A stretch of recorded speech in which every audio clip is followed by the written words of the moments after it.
والله نهائي كاس الملك اني تخيلت كاس الملك داخل على مكه، يقسم بالله فوق ديننا شايلينه كده، ولكن البلاي الله يسامحه.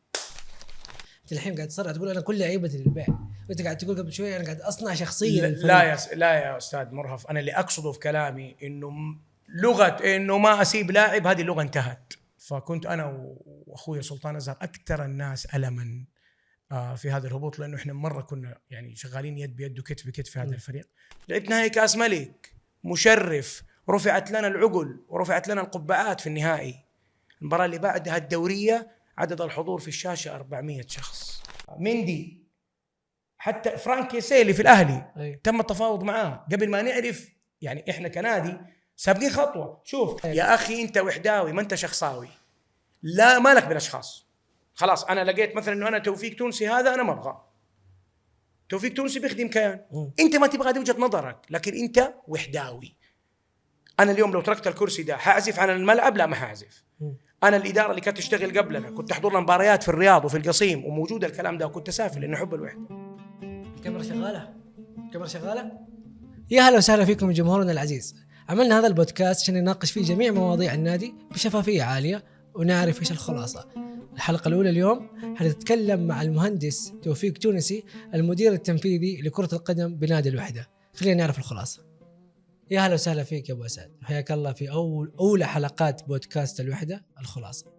اليوم حنتكلم على المستطيل الاخضر في نادي الوحده، وانت شرفتنا في اول حلقه، شكرا لك. يا أهلا وسهلا يا حبيبنا. بالعكس يعني أنا سعيد جدا اليوم بظهوري في أول حلقات هذا البرنامج الجميل. أسأل الله لكم التوفيق دائما وأبدا يا رب أجمعين. حنبدأ في الخلاصة. هات الخلاصة ولا أنا أديك الخلاصة؟ حنسأل في الخلاصة إحنا. طيب. أبو أسعد، أول شيء صراحة في أسئلة كثير عن المستطيل الأخضر، ولكن خلينا نتكلم في البداية. اليوم أنت متى بدأت علاقتك في هذا النادي أو في هذا الكيان العظيم؟ طبعا خليني أكون معك واقعي. المكاوي وحداوي، فمن وإحنا صغار تعلمنا إيش هو نادي الوحدة وكيف نحب نادي الوحدة. وأثروا في حقيقة 4 أشخاص.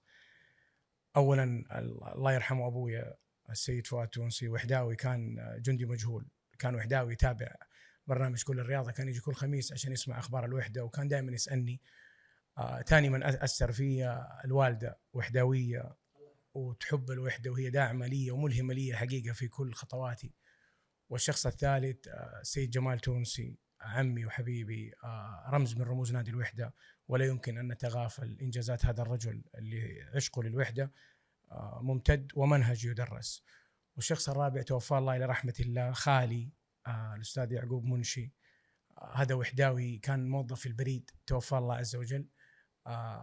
أفتكر أنه كان عنده صالون حلاقة اسمه صالون نجوم الوحدة في الرصيفة، فكنت أروح أحلق بلاش. فكنت أشوف الشغف والحب، كان يحاول يجمع تبرعات للوحدة من البريد ومن غيره.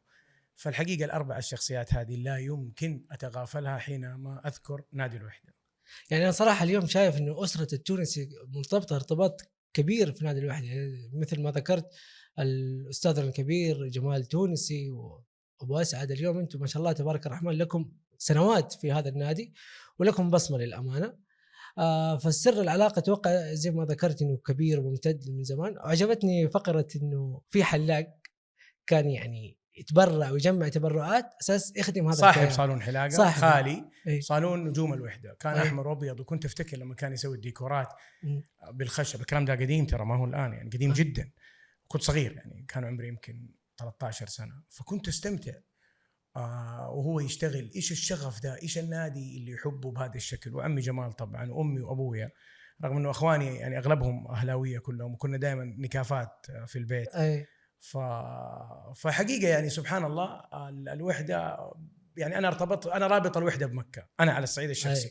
وأحمد الله عز وجل في نجاح حققته داخليا. أولادي كلهم وحداوية وليس بالإكراه، يعني الشغلة مورثة، يعني أولادي الله يحميهم وبناتي وحداويين مورثة، يعني ما في مجال، يعني فضل الله علينا، الوحدة تستاهل ولها الفضل. طيب تتوقع يعني في هذيك الفترة ومن أنت صغير كنت تتوقع أنه أنت في يوم من الأيام حتكون مسؤول في هذا النادي؟ حقيقة نعم، من وأنا صغير يعني في يقين، كان عندي يقين إنه الكيان هذا حقدر أخدمه، وأسأل الله عز وجل إني أكون موفق في خدمة هذا الكيان. أسأل الله عز وجل.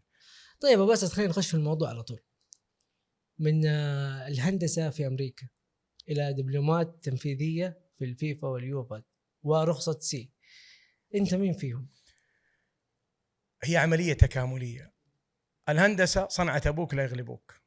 أبويا مقاول من المقاولين المعروفين في المنطقة الغربية وفي المملكة، وعلمني وخلاني أكون مقاول ومهندس. فطبعا الهندسة هي أساس بعد الله العمل، هي مكملة لبعض. الهندسة علمتني الالتزام، وعلمتني الوفاء، وعلمتني النظر إلى التفاصيل وأدق التفاصيل. وإدارة كرة القدم أيضا معتمدة على التفاصيل والوفاء وإدارة الموارد البشرية بالشكل الصحيح، والوقوف على جميع مكامن الخلل ومكامن النجاح عشان نحقق عمل تكاملي. عززت شغفي في كرة القدم بشهادات وبدورات، ولا يمكن أن تكتفي في مجال العلم، لا يمكن ولا يمكن أن أكتفي. أنا الآن مرشح نفسي الرخصة بي، ورغم أن هي ما تتعارض مع شيء، ولكن شغفي في كرة القدم كبير جدا. فالهندسة ساعدتني. فأنت سؤالك أنت أيهما؟ أنا كلاهما. طيب إلى فين؟ إلى فين؟ يعني متى تقول أنا كتوفيق تونسي خلاص أنا وصلت لشغف؟ شغفي في الرياضة لن يتوقف بعد توفيق الله إلا بتوقف نبضات قلبي. شغفي في الرياضة، الله يطول في عمرك يا شغفي في الرياضة كبير جدا، لأنه الرياضة صناعة، وأن تشارك في هذه الصناعة وتعيش في هذه المرحلة الجميلة جدا. المملكة العربية السعودية تشهد نهضة في شتى المجالات، وفي المجال الرياضي نشهد نهضة لن ولا يمكن أن يتم تغافلها. فلطالما إحنا عايشين في بلد معطاء وبلد يقدم الكثير للرياضة وللشباب وللشابات، فلا بد أن نكون ضمن هذه المنظومة ونعمل وفق أعلى المعايير وأقصى المقاييس المهمة جدا في صناعة رياضة الوطن العظيم. فلن أتوقف عن العمل في الرياضة، لأنه الشغف إنك تصحى الصباح وتعمل عملك وإنت تحب هذا العمل، تبى توصل لأقصى درجات فيه. سؤال على موضوع إني أقوم الصباح وأعمل على شغف. أنا شخصيا تعاملت معاك في الفترة اللي هي حقت الانتقالات والتعاقدات. عندي سؤال تسمح لي أسألك؟ تفضل. أنت متى تنام؟ والله شوف، السؤال هذا أنا سئلته في حياتي بشكل عام في المقاولات أي.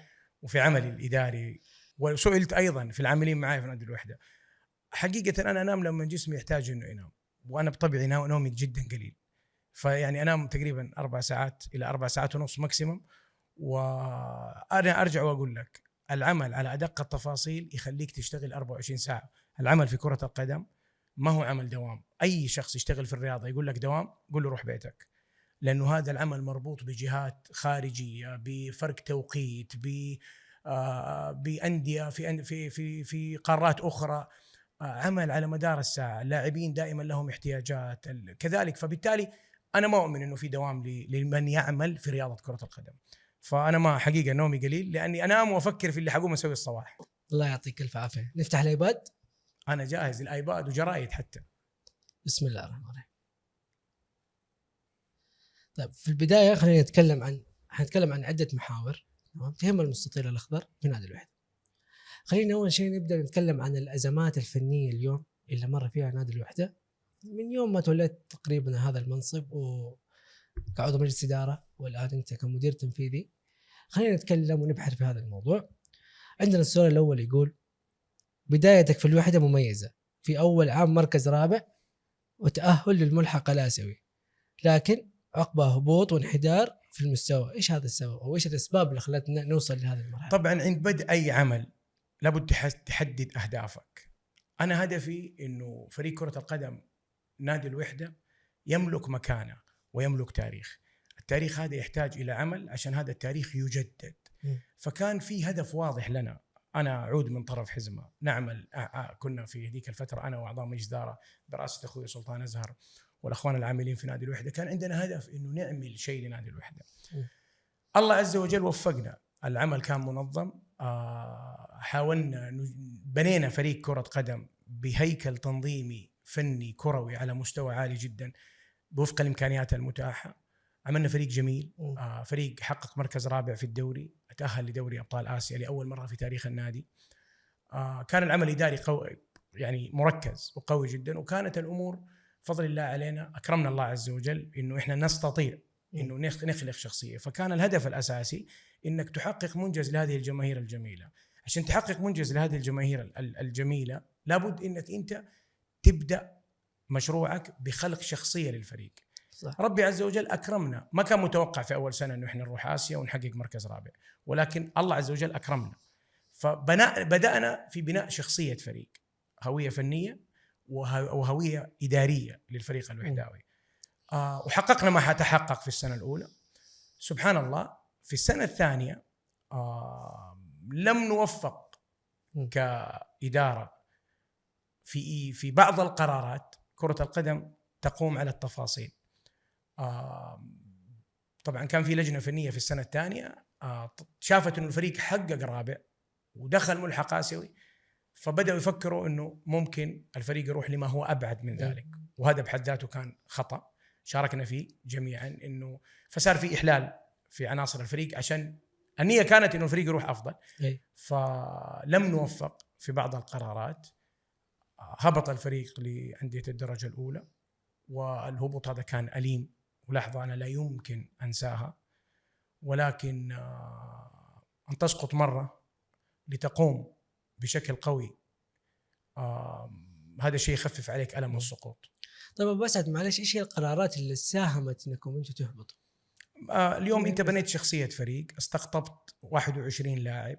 لا في السنة الأولى فترة الهبوط. ما حجيك في الكلام. استقطبت 21 لاعب جديد على الفريق. توفقت في جهاز فني جميل. عملت وحدة صف، عملت شخصية فنية. عندك كل خانة فيها أكثر من لاعب في نفس الخانة، يعني بحد أدنى 3 لاعبين، 1 A 1 B 1 C كليفل يعني. السنة الثانية جاتنا آراء إنه لا، ممكن اللاعب ده ما حيفيدك، نغير اللاعب. فصار في إحلال في أول سنة أنت ناجح فيها. في تدخلات، مش تدخلات، هو كان في قرارات بقناعة. كان في لجنة فنية. واللجنة الفنية هذه ما كانت موجودة في السنة الأولى. السنة الثانية جات إنه نعمل لجنة فنية أسوة ببعض الأندية يعني. فما كان القرار صحيح حق اللجنة الفنية. كان خلي اللجنة الفنية تعطيك رأيها وإحنا صناع قرار نقرر. لا، إحنا كنا حابين نترك اللجنة الفنية تدي بصماتها، وما الله وفق. وكان درس لنا جميعا يعني إنه لازم يكون عندك لجنة فنية، لازم يكون عندك مستشارين، ولكن لا تجعل القرار عندهم. فكنت أنا وأخوي سلطان أزهر أكثر الناس ألما في هذا الهبوط، لأنه إحنا مرة كنا يعني شغالين يد بيد وكتف بكتف في هذا الفريق. ولكن موقفه حصل، وأنا عمري ما أوقف على لحظة فشل. بالعكس، أنا أحب إني لحظة الفشل ما أوقف أفكر فيها، أوقف عليها. صح. عشان أروح للحظة نجاح أخرى. هذا صراحة شاهدتها فيك أنا شخصيا، وخلال الموسم الماضي والموسم الحالي في بعض الصعاب وفي بعض الضغوطات اللي عدت على الفريق. لا، شاهدتك أنت من جد واقف على الفشل، وأنت واقف تتفرج فيه، قاعد تدور حلول من داخل غرفة الملابس، ما أخفيكم. طيب أبو أسعد، يعني إحنا ما زلنا نتكلم اليوم عن الأزمات الفنية، وبرضو في عند الفريق الأول دائما تلاحقوا التزامات مالية يعني ورا بعض ما نخلص. فخلينا نقول اليوم أبو أسعد وتوفيق تونسي هو اللي دخل في هذه المواضيع. شوف، خليني يعني سؤالك هو سؤال عام، ولكن واجب علي أني أنا أفصل هذا السؤال عشان أقدر أعطي للمشاهد إجابة تبرد قلبه. خليني أكون معاك واقعي، بعدا عن أنه نادي الوحدة نادي تاريخي ونادي اسمه عريق، لأنه هذه أشياء من الثوابت لا يمكن إنها تهز. ولكن ما هي مداخيل نادي الوحدة؟ اليوم أنت لما تروح لشركة تشتريها، والشركة دي عليها التزامات مالية، ومداخيل الشركة أقل من التزاماتها، حتصنع كرة ثلج تكبر معك مع الوقت. صح. حتحول هذه الأزمة إلى تحديات. هذا هو حال نادي الوحدة حقيقة. نادي الوحدة نادي مداخيله المالية ما هي مداخيل كبيرة جدا. إحنا الداعم الأول لنادي الوحدة هي استراتيجية دعم الأندية. أنا هتكلم في موضوع ما هو تخصصي، أنا مدير تنفيذي كرة قدم، ولكن بحكم إني في المطبخ الوحداوي وأعمل بجوار أخي وحبيبي سيد حسن دحنان رئيس تنفيذي كتف بكتف، فأعلم بعض التفاصيل المهمة جدا. نادي عنده التزامات مالية كبيرة، هذه الالتزامات الكبيرة تصطدم في مداخيل قليلة. ما عندك راعي ماسي، ما عندك رعاة يضخوا أموال كبيرة في النادي. استراتيجية دعم الأندية هي أساس هذا الدعم المالي لك. استراتيجية دعم الأندية اللي بتجيك من كرة القدم وفي الألعاب المختلفة والألعاب الفردية. بالاضافه لبعض الرعاه اللي بيغطوا بعض الاحتياجات، والتزاماتك اصلا كنادي في 27 لعبه تقريبا، وعدد 1500 1400 منتسب اذا ما خانني التعبير او ما خانني الرقم. التزاماتك كبيره، فبالتالي دائما انت في ضائقه، دائما انت في ازمه، لانه التزاماتك كبيره ومداخيلك قليله. قيس قارني في مو الان، قبل 2 3 4 في الهلال، في النصر، في الاهلي، في الاتحاد، في الشباب، في الاتفاق، في التعاون، اللي عنده راعي ذهبي واللي عنده راعي شرفي واللي عنده داعم مالي واللي فاهم ايش اقصد. فاليوم انت تفتقد لهذه الشريحه الداعمه القويه جدا، فطبيعي جدا التزاماتك عاليه وطموحاتك كبيره، فطموحاتك بتولد عندك مخرجات، الا وهي ايش؟ كوادر ولاعبين مميزين، فبالتالي انت في ضائقه. هل نخلي نفسنا من هذه المسؤوليه ونستسلم ونقول احنا في ضائقه؟ لا، شعارنا في نادي الوحده تحويل المستحيلات الى تحديات، هذا اللي احنا فيه. فدائما ردا على سؤالك انه في ازمات ماليه، نعم في ازمات ماليه تلاحقنا دائما في ظهرنا، عشان مصروفات النادي كانت عاليه جدا والتزامات اللي كانت على النادي عاليه جدا، فبالتالي لما دخل فريق العمل من 4 سنوات وهذه السنه الخامسه عمال يحاول يروض كره الثلج. طيب يعني خلينا نتكلم اليوم انه كيف حنحل هذه المشكله او هذه الازمات بشكل مبسط اليوم عشان الجمهور هذا اللي حاصل الان. انت كيف عايش؟ انت كيف وصلت الى ما وصلت اليه؟ انت كيف لعبت نهائي كاس ملك؟ انت كيف شاركت في دوري روشن بقوه العام الماضي؟ انت كيف الان محقق نتائج مقبوله وفق استراتيجيتنا، وفق الاهداف مقبوله لحد ما نسعى الى الافضل؟ كيف الفريق بيستمر؟ كيف عندك عناصر بتحاول تسخر كل شيء؟ بس احنا اخر شتويتين ما كان عندنا كفاءه ماليه يعني. شوف، جزء كبير من عدم تسجيل الكفاءه الماليه في الشتويه هو انك انت اساسا بتبني الفريق من الصيفيه. يعني انت اليوم عندك ازمه ماليه، لازم انت توقف على المقاسات الحقيقيه لمشكلتك، لا تقعد تطمح لما هو اكبر من قدراتك. يعني اكلمك ببساطه، اليوم انت قدراتك انك فتحت وقدرت تسجل في الصيفيه، بنيت فريقك، جبت استقطاباتك وجبت الحد الاقصى من الاستقطابات، متوقع عملك النجاح. فاهم علي؟ فجيت في الشتويه، احنا تعودنا على هذه التحديات، جيت في الشتويه انت ما تقدر اصلا، انت مخطط من البدايه انك تبني فريق سنه. وهذا في الكوره كده، الشتويه جعلت لتطوير الفريق حسب القدره والاستطاعه، مش حسب امانيه. حسب ايش عندك في كاش، ايش عندك تدفقات ماليه، ايش عندك. اذا ما عندك تغرق نفسك. لا، انت في عقد 6 شهور، في لاعب في الدنيا عقده 6 شهور الا تلاقيه لاعب عنده مشكله وبيثبت نفسه والنادي اخذ المغامره معاه، ولو نجح يسوي له عقد سنه. ما في عقد 6 شهور. فانت اليوم بتعمل عقودك سنه وسنتين وثلاث سنوات. فبالتالي احنا جربناها في سنه الهبوط، السنه الصيفيه ما قدرنا نسجل الاجانب لتراكمات ماليه. في الشتويه سجلنا. فانت اليوم الفرصه اللي تقدر تسجل الى ان تصل للبريك ايفن، الى ان تصل لمرحله الاتزان المالي، انت لابد يكون عندك لونج تيرم فيجن، يعني يكون عندك نظره، مو نظره قاصره. اليوم الفريق اللي راح نهائي كاس الملك كيف بني؟ ما هو امتداد لعمل سابق. صح.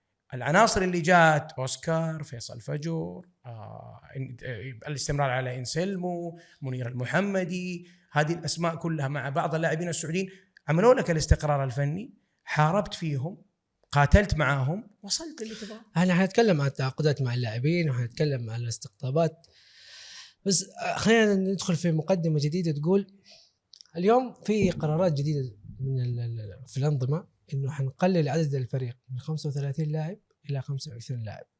تمام. وإحنا خلينا نقول إنه شريان الفريق أو الصمام الفريق الرئيسي كلهم أعمارهم في، يعني خلينا نقول في نهاية مسيرتهم الكروية. أنت اليوم كيف حتبني هذه الشخصية اللي أنت قاعد تشتغل عليها 4 سنوات؟ كيف حتبدأ تغيرها أو كيف حتغير جلد الفريق؟ شوف، هي نقطتين يعني اتفق واختلف معك. 32 31 ترى ما هي نهايه عمر اللاعب، بالذات اللاعب المحترف الحديث. اليوم ما هي نهايه 32 نهايه 32 منتهى النضج الكروي، 30 منتهى النضج الكروي، 29 صقل، 27 بدايه استواء اللاعب فنيا. طبعا اتكلم على كرتنا احنا. فاليوم انت عشان توصل بعد 4 سنوات وهذه السنه الخامسه لشخصيه فريق، انت ما وصلت لهذا الشيء من فراغ. انت بنيت، صبرت، عملت غرفه لبس، عندك ثبات اداري، عندك ثبات فني كهويه وليس كجهاز فني، لا كهويه فريق في تركيبه الفريق الفنيه. اعمارك اللي انت حضرتك بتقولها بعد الله فرقت معك العام الماضي في بطوله قصيره النفس. فيصل فجر، انسلمو، اوسكار، منير المحمدي، وليد باخشوين، عبد الله الحافظ، هذه الاسماء فرقت معك وغلبت النصر في ارضه بكريستيانو رونالدو وخرجناه في ارضه ولعبنا مع الهلال مباراه للتاريخ. جيتني في نقطه حجيك انا الان بس اكمل لك الفكره بعد اذنك. هذه الاسماء او هذه المعدل العمري فرق معك. بالعكس انت تروح عليك بطوله احيانا بلاعب ما عنده خبره. يعني مباراه كاس الملك النهائي في واحد من الشباب انا عن نفسي احترمه ادبا خلقا، لاعب شاب مستقبل كبير جدا، يحيى النجعي. قلة خبرته كوره جاته هو الباب، الهدف ده لو جاء كهلال ما رجع، ما الله وفق يحيى فيها. تراكم الخبرات هنا فرق. يحيى رغم انه من اهم ركائز الفريق في صعودي قبل سنتين يحيى النجعي، ولكن انا اقولها الان ليس من باب القسوه على يحيى. بديك مثل انه خبرات اللاعب تفرق في بعض الاحنك الظروف. لم يوفق يحيى قاصد؟ لا طبعا مو قاصد، خانته الخبره في هذه الكوره. هذا لا يعني اللاعب الكبير ما يضيع، لا يضيع، بس انا بديك امثله بسيطه عشان السنه الجايه تبني. ممكن تسوي احلال ولكن بقدر، بنسبه. احلالك لابد يكون مدروس. انا العمر عندي رقم بشكل عام، وفي الكوره طالما اللاعب منضبط ومحترف ذهنيا في الملعب وخارج الملعب ويعرف يخدم نفسه يروح. النقطة الثانية اللي أنت ذكرتها موضوع الأنظمة الجديدة في تقليل عدد اللاعبين، هذه رسالة قوية جدا للاعب السعودي. يا لاعب يا سعودي، إذا تبى تكون ضمن الكوكبة وضمن النخبة، أنا السنة الجاية عندي 15 سعودي. معايير اللعبة تغيرت في التركيب الفريق كهيكل تنظيمي. كان عندنا لاعب A ولاعب B ولاعب C، لأن كان عندي 30 ومع دوري الرضيف 35 لاعب. اليوم لا، اليوم صار عندك 15 لاعب سعودي. أسعى جاهدا إنه إحنا كنادي يكونوا اللاعبين السعوديين ال15 A. ما كان في أول، كان في مجال يكون عندك A و B و C كليفل. اليوم أنت تبى ال15 A. طب أنت يا لاعب سعودي عشان تكون ضمن الA، أنا أكلمك كمدير تنفيذي كرة قدم في نادي الوحدة، ممكن أي مدير تنفيذي أو مدير رياضي في أي نادي ثاني يفكر بنفس الطريقة، ممكن أحسن مني. اليوم مين اللاعب السعودي اللي حينتزع مقعد في الفريق الأول نادي الوحدة؟ مو أي أحد. اللعبة تغيرت، مفاصل اللعبة اختلفت. اليوم أنا كان عندي لاعب C، اليوم أنا ما أبغى C. اليوم ال15 لازم يكونوا جاهزين يخشوا ضمن ال20 في القائمة. فاليوم المسؤولية كبيرة، المسؤولية تضاعفت على اللاعب السعودي. لابد يخدم نفسه داخل الملعب وخارج الملعب عشان يقدر يوصل وينتزع مقعد في هذه المرحلة الذهبية. طيب يا أبو أسعد، دائما لما الفريق أو النادي الوحدة يواجه الأندية الجماهيرية نشوفه يلعب بروح ما هي زي لما يواجه نادي متوسط المستوى أو أقل. اليوم أتوقع أن توفيق تونسي لا دخل في هذا الموضوع وما يدور داخل غرفة الملعب. والله شوف توفيق، أرجع وأقول هذه الكلمة حبها. أنا عود من طرف حزمة. أنا توازي صفحة ونحن توازي كتاب. فإحنا كمنظومة عمل في نادي الوحدة وفي كرة القدم بشكل خاص، كيف تعمل شخصية ولدك؟ عندك ولد الله يحفظ لك، هو كيف تجعله شخصية قوية تستغل أي موقف صعب يتعرض له. وفي كرة القدم إيش أصعب المواقف؟ الهزيمة. أصعب المواقف الهزيمة، ولما تلعب مع فريق أقوى منك فنيا. فعشان تبني شخصية، أنا كانت من أهم أهدافي في تحضير اللاعبين نفسيا وفي تحضير اللاعبين إداريا، كنت دائما أقول إنه ما في شيء مستحيل. هم 11 رجال قدام 11 رجال، صح. وفضل الله علينا نجح نادي الوحدة في فترة ال4 سنوات الماضية والسنة هذه. ما في فريق في دوري المحترفين إلا غلبنا الهلال، وغلبنا النصر، وغلبنا الاتحاد، وغلبنا الأهلي، وغلبنا الشباب، وغلبنا التعاون. ما في فريق بعد الله عز وجل إلا بعد الله عز وجل نادي الوحدة كان له ند بالند وأخذنا منه نقاط. في فرق ما قد في النادي في تاريخه غلبهم، ولكن إحنا كنادي، أنا أتكلم إحنا كنادي. فعشان تعمل الشخصية هذه اللي حضرتك قلتها كان واجب علينا إنه إحنا نزرع روح الحماس في اللاعبين. زائد ساعدوني كثير نوعية الاستقطابات الموجودة من لاعبين محليين ولاعبين أجانب. اللاعب الرجل ترى رجل. أنا عندي رجال إلى الآن أقول لك، أنا في نادي الوحدة أنا عندي رجال. انا عندي رجال اراهن عليهم. ترى احنا نتكلم كلام في الباص يعني لو تسمعوا تقولوا دول مجانين. ترى نتكلم، ترى الفريق اللي يغلبني ذهاب نروح اياب يروحوا شايلين هم، ما يعلم علي مرتين. هذه لغتنا كده، احنا كده فريق يغلبني نرجع له المباراه الثانيه الله يعين، التوفيق بيد الله. لكن نتعامل بهذا المنطق، 11 رجال قدام 11 رجال، ما يعلم علي مرتين معناته ما حصلت. لا حصلت انه يجي فريق يغلبك ذهاب واياب، لكن ترى مو سهله. غرفه لبس نادي الوحده ترى للرجال فقط. طيب التعاون عقده للوحده؟ التعاون فريق كبير، فريق محترم، غلبته كوحده قبل سنتين، قبل 3 سنوات، ولكن ساهموا علينا قوي. بس قريب حكسر السهم ده بأمر الله. حنواجهه بعد أسبوعين. قريب تسمع خبر طيب بأمر الله. قريب الوحدة حتوقف الموضوع ده. طبعا في لغة المسؤولين احنا ما نفكر كده، لكن انت الآن انت لامستني كمشجع. ايوه قاهرني التعاون، فيعني حنوقفهم قريب. بس كمسؤول ما انظر لها بالشكل ده، لكن كوحداوي قاهرني التعاون. انت جيتني على الجرح.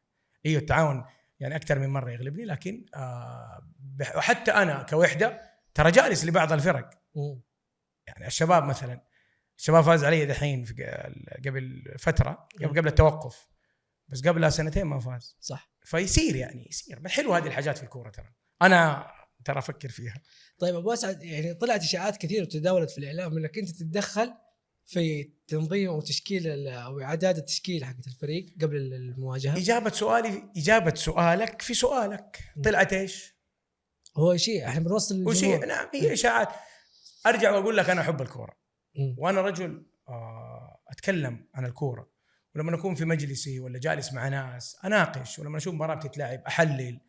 والحمد لله يعني عندي من الشهادات الخاصه في كره القدم اللي انا افتخر فيها، انه نادي الوحده عنده هذه عنده كادر يملك هذه الشهادات الخاصه باداره كره القدم. هذه الاشياء هي السبب خلف الاشاعات. انه انا رجل ما اعمل صامت، انا رجل عادي. لو قابلني واحد من الجماهير كيف انغلبت اليوم 3، اقول والله دي المدرب اخطا، وجهه نظري اقولها. الناس فاهمه غلط يعني ايش مدير تنفيذي كره القدم. مدير تنفيذي كره القدم لا يتدخل في تشكيله الفريق، ولا يفرض اسم، ولا يبدل اثناء مجريات المباراه، ولا يفتح فمه بين شوطين المباراه. هذه كلها لا لا لا، مو انا، هذه حقيقه. مدير تنفيذي كره القدم يكون الفريق، يستقطب الجهاز الفني، يساهم في اختيارات اللاعبين اللي تحتاجها، يصنف مشكلة الفريق الفنية واحتياجه في أي خانة، يقيم عمل المدرب وفق تقارير وخطابات ترسل للمدرب، يناقش المدرب في أسبوع المباراة قبل بدء المباراة، يناقش المدرب في حال عدم التوفيق في نتيجة معينة وبحث أسبابها، يناقش جدول الأحمال الخاص باللياقة البدنية، يقيم المعسكرات، يرتب هذه الأمور كلها، الدعم الخاص بالفريق الأول، يخطط لسفر الفريق، كل ما يخص الفريق. يدير الجهاز الفني ليس في الملعب، يدير الجهاز الفني في الحصص التدريبية التي تقام. هناك عمل مدته 7 أيام قبل المباراة. أنت تلعب 90 دقيقة، لكن أنت تشتغل قبل 90 دقيقة دي 7 أيام. أنت هنا كمدير تنفيذي تقف على كل هذه التفاصيل. لكن الناس عشان توفيق يتكلم، أتوقع أنه توفيق يغير. مين في مدرب في العالم معاه رخصة برو يقبل يجي له واحد يقول له ألعب 4-2-4؟ لا، مو 4-3-3، خرج فلان ودخل فلان. أنا الآن أمامكم، أنا صابني ما صابني في هذا الأمر، أشهد الله على ما أقول. أنا لا أتدخل في تشكيل، ولكن إذا انغلبت وأعرف أنه مدربي أخطأ وناقشه خطابيا واجتماع، ونجلس أنا وهو ألين نوصل لحل. ولكن لو أنا مقتنع أنه ما أخطأ ما ناقشه. ما عندي مدرب ما يتناقش المدرب عادي، ولكن تناقشه في التوقيت الصحيح وفي المكان الصحيح. بين الشوطين المدرب يدخل في مكان، أنا أروح مكان. أنا لما كنت أجلس في الدكة، المدرب يجلس في أول الدكة، وما في أحد. المدير التنفيذي المفروض يجلس جنب المدرب، أنا أجلس في آخر الدكة عشان هذه الكلمات، لأن أنا دوري كان. يعني أثرت عليك؟ مو اثرت علي، ارتحت لما تركت مدكه، لانه مع الاسف في ناس ما تراعي الله عز وجل في كلامها، انه يتدخل. يا جماعه فين احنا في 2023 والتلفزيون جايب لك كل، تروح مدرب تقول له غير، في مدرب يقبل؟ ما تصير. لكن انا في ارتباط بيني وبين اللاعبين. انا عندي علاقتك، انا شايف، اتوقع الجمهور شايف انه علاقتك اليوم باللعيبه اكثر من اخوه بينكم. شوف، اللاعبين بالنسبه لي اخوان ومنهم ابناء واحبهم. انا يعني والعياذ بالله من كلمه، انا ابوي علمني اي عمل تعمل فيه لاداره موارد بشريه وتدير بشر، اذا ما حبوك ما حتنجح. فانا احبهم امانه الله، احبهم واتالم لالمهم وازعل عليهم، اسالهم من وراي. ترى لما ينغلبوا يكونوا هم السبب، ما يقصروا اللاعبين، يقصروا. اول واحد يروح له على الارض وهو عرقان يحضن ويطلعه، مو من باب اني انا بقول له شوف انا كيف، لا، لانه هو بشر يصيب ويخطئ. انا احب اللاعبين، انا احب عملي بشكل عام، فبالتالي عملي اذا في ناس حاحبهم. واسعد، تكلمت انت قبل شوي على موضوع غرفه الملابس، انها غرفه ملابس الواحده غرفه رجال، للرجال فقط. للرجال فقط. نعم. اليوم بشوف ايش اثر خروج الفريق من نهائي كاس من وصافه، كيف اللعيبه كانوا خارجين اليوم بعد ما يعني كان الجمهور اماله اوسع انه هو يوصل هذا الموسم ايضا لوصافه او الكاس. شوف، كرة القدم ترى احيانا ما تنصفك. انت لعبت نهائي كاس ملك وكنت الاقرب، الله يسامحه البليهي، ليته سرح في الكوره دي، يعني اللي عادل فيها الهلال الوحده، يعني كنا مخلصين خلاص وربي كنت شايف الذهب. لكن ما يحصل في كرة القدم. مش لازم السنة دي انك انت كنت وصيف، يعني السنة الجاية لازم انت تكون وصيف. انت لسه في بناء الشخصية. انت عشان توصل لشخصية تكون طرف في المنصات محتاج وقت. ترى هي ما هم دمى، هي ما هي تشيبس إلكترونية تبرمج وتحط، واللي برمج أغلى وأفضل فريقه نجح. هي دم ولحم روح ومشاعر وتاريخ واجتهادات وسقوط ووقوف وعثرات ونجاحات. صناعة فريق كرة قدم ما تصير في يوم وليلة. انت وصلت، انت من 56 سنة ما لعبت نهائي كاس ملك، رحت انت وصلت، انت بينك وبين الذهب البليهي 90 دقيقة يعني بالجول حق البليهي، وبعدين جاتك ضربات الترجيح وخرجت. طب انت تشوف، انت وصلت بعد الله عبثا، وصلت بعد الله صدفة، وصلت بعد الله كده صارت قرعة ولقيت نفسك نهائي كاس ملك. لا، انت ما تعصف حقك كنادي، انت ما تعصف مكتسباتك، استقطاباتك، عملك، جهدك، وفائك كنادي. ما اتكلم عن توفيق دائما عود من طرف حزمه، دائما لا تفكر لما اقول انا احب اتكلم انا يعني المجموعه اللي معاي. لا، طب انت حتوصل تاني، خذها مني وعد، حتوصل تاني بعد الله. طالما عندك هدف حتحققه، ما في شيء مستحيل. خذ مني، طالما معلق قلبك في الله عز وجل وبعد الله عز وجل تعمل حتوصل. انت حتلعب نهائي، تلعب سوبر. ليه جات السوبر هذه؟ كيف جات؟ صدفة. الله عز وجل أكرمك، رحت نهائي كاس ملك. نظام السوبر صار إنه الوصيف بطل الدوري ووصيفه وبطل الكاس ووصيفه يلعبوا سوبر. حتلعب سوبر جبار. حتلعب سوبر مع مين؟ هلال بتاريخه، نصر بتاريخه، اتحاد بتاريخه، وأبشرك وحدة بتاريخها. أنت اليوم تاريخ. بس عناصر اليوم، عناصر الأندية اللي ذكرتها قوية. نعتذر يعني؟ لا ما نعتذر، ما نعتذر، نحارب، حنقاتل. نعتذر؟ والله ما نعتذر، حنقاتل. قيمة السوقية الهلال 10 أضعاف قيمتك السوقية، ما كان أكثر. الاتحاد ما بدي أديك أرقام الآن، حافظها بس ما حديك أرقام، حقول لك إنه أكبر بكثير. معليش، مانشستر سيتي ما هو بقيمة نادي في النادي اللي ترتيبه 16 في الدوري الإنجليزي. هي كذا الكورة، في أندية قيمتها السوقية أعلى من أندية. حنقاتل. أنت اليوم كوحداوي أفخر، أنت حتلعب سوبر، أنت لاعب العام الماضي كاس ملك، أفخر. كون إيجابي، بي بوزيتيف. ليه ما نكون إيجابيين؟ ليه دائما نركز الضوء على الأشياء السلبية؟ الدنيا حلوة، كل شيء دائما في الشيء الأسود، ما نفكر في الشيء الأبيض. اليوم كل وحداوي يستعد للسوبر. هذه المشاعر ما حلوة؟ هذه المشاعر ما تصنع لك يومك؟ أنا ما صنعت لي يومي، أنا فرحان. أيوة أنا حلعب سوبر. التوفيق عند الله، أيوة التوفيق عند الله. حنعمل بالأسباب وحنقاتل وحنجاهد في لعبنا، وعندي شخصية فريق. حقعد أسلم عشان والله على الورق قيمتي ما تيجي 10% من قيمة لا، ما هي كده. ولكل حادث حديث وعلى الله. طيب خلينا نخش على ملف المدربين. تمام. لويس سيارة حبيب قلبي. تعاقدنا معاه وقدم موسم صعب، كان فيه أداء الوحدة جيد يعني خلانا نبقى في الدوري، ما خلانا نهبط، ووصلنا لنهاية أغلى الكؤوس كأس الملك. سؤال، ليش انهيت التعاقد معه؟ لا ما تم انهاء التعاقد معه، هو عقده كان موسم. لويس سيارة الإنسان حبيبي أنا أحب الرجل هذا، ومدرب نظيف وفاهم قوي، وكنت أنا وسلطان والسيد حسن نبغى سيارة يكمل معنا. انتهى الموسم، سيارة طلب 25 يوم يفكر هل حيرجع ولا يبغى ياخذ راحة. كانت أصعب 25 يوم علي، لأني أنا مرة كنت أبغى سيارة، مرة كنت أحتاج سيارة كوحدة. بعد 27 يوم أعتذر سيارة، أعتذر، ما فيك تغصبه، ما فيك تقول له لا تكفى، أعتذر. وكان صادق، لأنه لو كان ما يبغى الوحدة لاعتبارات تخص الوحدة كان شوف توقع مع نادي آخر. سيارة جالس الآن في إسبانيا، ما أوقع، معناته بالفعل هو يحتاج وقت، كان يرتاح أو كان يعيد تفكيره في بعض الأمور، أو قد يطور جهازه الفني، الله أعلم، ما شيء يخصه.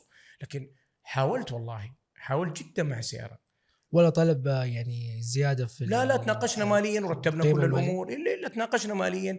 حتى أنا كان عندي ملاحظات فنية تخص بعض الكوادر عنده، بحكم اني انا وهو فريق عمل واحد. إيه؟ اليوم المدير التنفيذي كرة قدم مدرب، اذا ما كان كتف بكتف لا تدور فريق، صح. فانا وسيارة كتف بكتف، فكنت معاه. بعدين سبحان الله ما قدرنا، وبعدين ترأيت انا واخوي سلطان واللجنة الفنية اللي عندنا انه كيف نبحث عن الاسماء اللي ممكن تكون متاحة وتكمل مسيرة النادي. طيب خلينا نرجع كمان خطوة ورا. اليوم لما او عفوا تعاقدنا مع البوسني اكروفيتش او برونو أكروبوفيتش. برونو أكروفيتش صاحب سي في ضعيف، ما كان لي خبرة. شوف اليوم يعني ما كان مطروح هذا الاسم وغير هذا الاسم مطروح في الطاولة، ولا ايش كانت الخيارات في وقتها؟ برونو أكروبوفيتش مدرب ما هو سي في حقه ضعيف، مدرب طريقة لعبه كانت تتناسب مع نادي الوحدة، مدرب إعداده بعد الله وصلك نهائي كاس ملك. سيارة أخذ فريق جاهز بدنيا 8 مباريات، اي وهو ادانا البريبريشن بيريد، فتره الاعداد، وبعدين اعطانا 8 مباريات، بعدين ربي وفقنا في السياره وكان قرار الافضل. برونو علمنا درس في كره القدم. انا عن نفسي تعلمت كثير. برونو مدرب ما سبق له تجربه في السعوديه، فكان يتعامل مع اللاعب السعودي بقسوه فوق ما تتخيل. لكن كمدرب ما كان مدرب مغمور او مدرب سيء، لا، عنده نجاحات، محقق كؤوس، محقق وقوي ويهتم في الجانب البدني، ومدرب يلعب ترانزيشنينج، تحولات على مستوى عالي. بس كان الله يصلحه، كان لما اللاعب يخفق كان شديد لدرجة انه ما انتبه انه لا، انت لازم شوية تكون تسدد ويعني تقرب وتباعد في التعامل، لازم تتسايس في التعامل مع اللاعبين شوي. هو كان صارم بزيادة، فكان قرار مقنع جدا ومرضي جدا انه يجي سيارة، لانه اجتمعت معه مرة واثنين وثلاثة وأربعة. انت اشتبكت معه؟ اجتمعت ولا اشتبكت؟ اجتمعت. اوكي. قلت له برونو يعني this is not right، ما حتكمل بدي الطريقة، لانه اليوم راس مالك اللاعب. صح. لكن على الصعيد الشخصي شخصية جميلة، على الصعيد الفني مدرب متمرس. ترى تجارب بعض المدربين اللي ما لهم تجارب في السعودية، في بعض المدربين نجحوا، يعني في بعض المدربين نجحوا وفي بعض المدربين ما نجحوا. فكان نادي الوحدة وقتها يشوف انه هذا المدرب ممكن ينجح معنا، ما نجح، وفي النهاية قرار عادي جدا انك انت تتوفق في قرار او ما تتوفق. البوسني بعدين الصربي والحين دونيس. ليش دونيس؟ ما برضو نفس السؤال، ما في يعني هو درب في 2019 تقريبا الوحدة، لا 2020 هو جانا مرحلة يعني إنقاذ، كانت كورونا وما في أجهزة فنية وما نقدر نجيب مدربين، وكل مدرب نكلمه يكون حظر في دولته عشان يجي. ففي الآخر عرفنا نخطف برونو، جاء في الوقت الضايع، يعني جانا في 7-8 جولات ما توفقنا وهبط الفريق. لا دونيس جانا جانا جبناه في مباريات عشان الفريق ما يهبط، كنا بنحاول ما نهبط، هبط معنا. نعم. طيب الحين احنا قاعدين نعيد اشبه باعاده 2020. ليه؟ دونيس جودوين، هذول كلهم كانوا في 2020. لا خلينا سيب جودوين على جنب، خلينا نتكلم على دونيز. نعم. دونيز مدرب كبير، دونيز مدرب درب الهلال، درب اولمبياكوس، درب انديه كبيره جدا في اوروبا، لعب تشامبيونز ليج في اوروبا، مدرب كبير، مدرب اصطفوا 9 اشخاص متخصصين متمرسين، عنده وحده تدريبيه جميله، مدرب مرتب. وهذا ياكد لك انه العمل في نادي الوحده عمل نوعي، ما هو عمل بالبركه انه والله هذا هبط. لا، المدرب جاء والفريق اصلا كان في ذيك الفتره ظروفه صعبه ومنهار بدنيا وما قدرت. لكن دونيز مدرب كبير. الفتح نادي نموذجي، صح. 1.5 عندهم. ايش معناته؟ معناته دونيز مدرب عادي. الهلال منظومه عمرها 20 سنه ما تغيرت، دائما في تطور. ليه جابوا دونيز؟ عشانه عادي؟ لا، دونيز مدرب كبير ما ينطبق عليه وصف انه ليه دونيز. لا، دونيز مدرب كبير امانه. انا والمجلس نبغى سيارة، لكن لما سيارة ما جاء في يدي الاسماء اللي كانت موجوده، لا، كان دونيز بالنسبه لي رجل اعرفه، اشتغلت معاه، رجل مخلص. طيب ايش الاسماء اللي كانت موجوده في الفتره هذه؟ موسيماني كان من ضمن الاسماء. في 3 مدربين برضو كانوا ما يعرفهم الوسط، كانوا برضو من الاسماء، ودونيز، فكان اختيار دونيز هو الاقرب يعني. بس موسيماني ودونيز كان واحد منهم يعني. طيب ابو اسعد، ايش هي المعايير اليوم في اداره كره القدم في استقطاب المدربين؟ سؤال جميل. اليوم المدرب يعتمد على الطريقة الآمنة اللي فريقك يحتاجها. عناصرك قدراتهم. يعني في فريق مثلا تلعب فيه 3 سناتر، تكوين الفريق يقدر يمشي معك 3 سناتر. مثلا تروح تجيب له مدرب مثلا يلعب ضغط عالي واستحواذ، مثلا يلعب ضغط عالي على الخصوم وفريق يستحوذ، تجيب له مدرب بدي الطريقه، ما يجيد مثلا اللعب ب3 سنوات، ما يجيد السيستم هذا. او مدرب اديك بشكل افضل من هذا المثل، مدرب يستحوذ ويهاجم بالظهيرين، فجاه تقول له انا عناصر تكفير وتحولات فقط. المدرب ده ما حيتراكب مع شكل الفريق، ما حيمشي. والعكس، فريق يجيد التحولات تقول له لا ابغاك تستحوذ، وفريق معتمد على السرعات اكثر من المهاره وتقول له لا ابغاك تبني من حارس ما يلعب برجله، تجي تقول له ترى على فكره انا لازم ابدا من الخلف، بناء الهجمه يفتح لك الظهير تديله، ينزل لك المحور تسلمه، والحارس اصلا يلعب كره طويله طول وقته. هذا مثل، ما اتكلم عن الوحده. فاليوم عناصرك انت كنادي اللي كونتها، انت اللي كونت شكل الفريق كنادي. اذا انت تجيب المدرب اللي يتماشى، في مدربين يجمعوا ما بين هذه وتلك، نادرين اللي يلعب كل طرق كره القدم. فاليوم انت تختار المدرب المناسب. فمعايير اختيار المدرب هي عناصرك، شكل الفريق، الهيكل التنظيمي الخاص بلاعبين كره القدم، تختار المدرب اللي يتواءم مع عناصر فريقك وقدراته وامكانياته. هذه هي اهم معيار في اختيار المدربين. تسال عن شخصيته، تقبله للاعبين، طريقه تعامله، قد تتوفق قد ما تتوفق. يعني في مدربين كثير تعاملت معاهم لما يوقع يجيك شخص اخر. انا اليوم تنصدم. انا اليوم راس مالي حاجتين: ديسيبلين، يعني احترامه وتقديره للانظمه والقوانين واللاعب، وجديته واحترافيته. هذه الاشياء لا تمس. يجيني مدرب مثلا ما يقدر الانظمه والقوانين، ما اتوائم معه. يجيني مدرب طول الوقت حاط اللاعب في الكورنر الاسود، اللاعب سيء. لا، ترى اللاعب راس مالي. فاحب اوازن، احب المدربين اللي يكونوا سوشيال مع اللاعبين، يخشوا مع اللاعبين وفي نفس الوقت جديين. وانا بدوري لما اشوف المدرب راخي انا اشد، لما انا ارخي المدرب يشد. هي جود بوي وباد بوي. العمل في غرفه اللبس كده، المدرب لما يشد انا ارخي، لما انا اشد المدرب يكون هو الجود بوي. هذه من ضمن الاسرار، عاد ما احب اتكلم اللعيبه يسمعوا بس عاد. طيب اليوم ليش ما نقول نادي الوحده يطرح اسماء لتدريب الفريق من النجوم، مثلا زي ما عمل نادي الاتفاق مع المدرب جراد تقريبا؟ ليش ما اليوم النادي مو قاعد يقدم هذه الاسماء السعوديه او النجوم المعروفين؟ ظروف تعاقدنا كانت مع دونيز ظروف صعبه. اليوم المدرب ما بيجيك بلاش. حتى انت اليوم قدراتك الماليه تحكمك في تعاقداتك. ما تكره يكون عندك مدرب ممتاز ويكون اسم كبير يساعدك في الرعايه، يساعدك في، ترى النادي محتاج اكثر من موقف. النادي ايضا محتاج امور كثيره جدا في موضوع الرعايه. النادي محتاج جماهيره، عشان جماهيرك هي اللي حتبيع المنتج ده وحتسوق له. فموضوعك كبير، مو بس مدرب بس. جيرارد مثلا افاد الاتفاق، انا متاكد ماليا، لانه في رعايات بتيجي على اسمه. جيرارد اسطوره من اساطير كره القدم.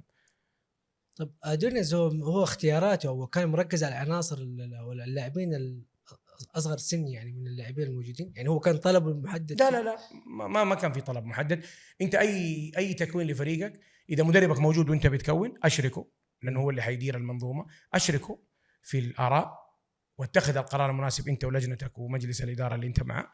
تاخذوا القرار المناسب وفق احتياج الفريق ايش يحتاج، ظهير يسار، الفريق يحتاج ظهير يمين، الفريق يحتاج 6، يحتاج 8، يحتاج 7، يحتاج 11، يحتاج سناتر، يحتاج ستوبر، يحتاج ايش ما يحتاج الفريق. انت تقرر مع مدربك ايش ما يحتاج. انا دائما سياستي احب المدرب يعطيني احتياجه، لا يديني اسماء. انا احب احتياج. ايش احتياجك؟ خانه، جناح كلاسيكي للداخل، ولا جناح على الطرف، جناح 1 على 1 يروح وسرعه، ولا جناح يضم في نص الملعب؟ ايش احتياجك انت؟ محتاج لاعب بوكس تو بوكس 8 يتحرك، ولا محتاج لاعب باصه نظيف حرك يعني كرة، التفاصيل كثيره. هو يقول ايش احتياجه عشان تنجح خطته. طب اليوم ايش يعني المستوى اللي اليوم احنا فيه في الدوري، في ترتيب دوري الروشن التاسع تقريبا، الى فين؟ ايش اليوم ايش طموحك انت ودونيز؟ شوف اكون معك صريح، انا اليوم في كوحده عندي بطوله سوبر قريب حيعلن عنها، حيعلن فين يعني وقتها وكذا. هذه من ضمن اهدافنا انه نخش فيها ونمثل النادي بالشكل الصحيح ونفرح جماهيرنا. والدوري انك انت تصل فيه الى اقصى حد في الترتيب مع الزخم الرهيب، الكوكب العجيبه من انديه مصروف عليها مبالغ اكبر بكثير من مبالغ الوحده، وهذا ليس قصورا في الوحده. انه نوصل الى ترتيب مناسب. السنتين الماضيه اللي بينافسوا هبوط 11 و10 و9 انديه، منافسه الهبوط لا تعيبك، تؤلمك، تضايقك، بس ما تعيبك، لانه اليوم معقول 10 كلهم اداراتهم سيئه يعني على العام الماضي. أيوة. ما ادارات سيئه، في النهايه هي منافسه وتفاصيل صغيره، نادي يطلع على نادي، فهمت؟ لكن السنه هذه انا املي انه احنا ما نكون في دائره الهبوط، انه احنا نكون نحقق مراكز اللي نقدر عليها، 6 7 8. نحاول يعني نبغى ناخذ نقاط قد ما نقدر، وناخذ النقاط اللي احنا نستحقها. يعني توعد الجمهور بايش؟ الجمهور الوحداوي توعد بايش؟ انا اوعد الجمهور الوحداوي بمواصله العمل والمقاتله لخلق فريق يشرفك وانت جالس في اي مجلس كوحداوي. انت اليوم يا وحداوي، انا الان اكلمك انت يا وحداوي، انت اليوم بتجلس فريقك راح ملحق اسيوي، ما كنت كذا. فريقك عنده فضيه، ما كنت كذا. فريقك حيلعب سوبر، ما كنت كذا. فريقك انهى دوري رابع، ما كنت كذا. ونرجع للزمانات، فريقك حقق برونزيه، افرح. فريقك حقق كاسين ملك، افرح. هذه المكتسبات توفيق، واللي يجي بعد توفيق اذا ما يحطها قدامه ويطلع عليها، هذا ما يحب الوحده. انت اليوم لازم تؤمن انك انت بطل لكاسين ملك، لازم تؤمن ان عندك برونزيه، لازم تؤمن انك حققت فضيه في كاس ملك، لازم تؤمن انك رحت ملحق اسيوي، لازم تؤمن انك انهيت رابع، لازم تؤمن ان انت عندك مكتسبات.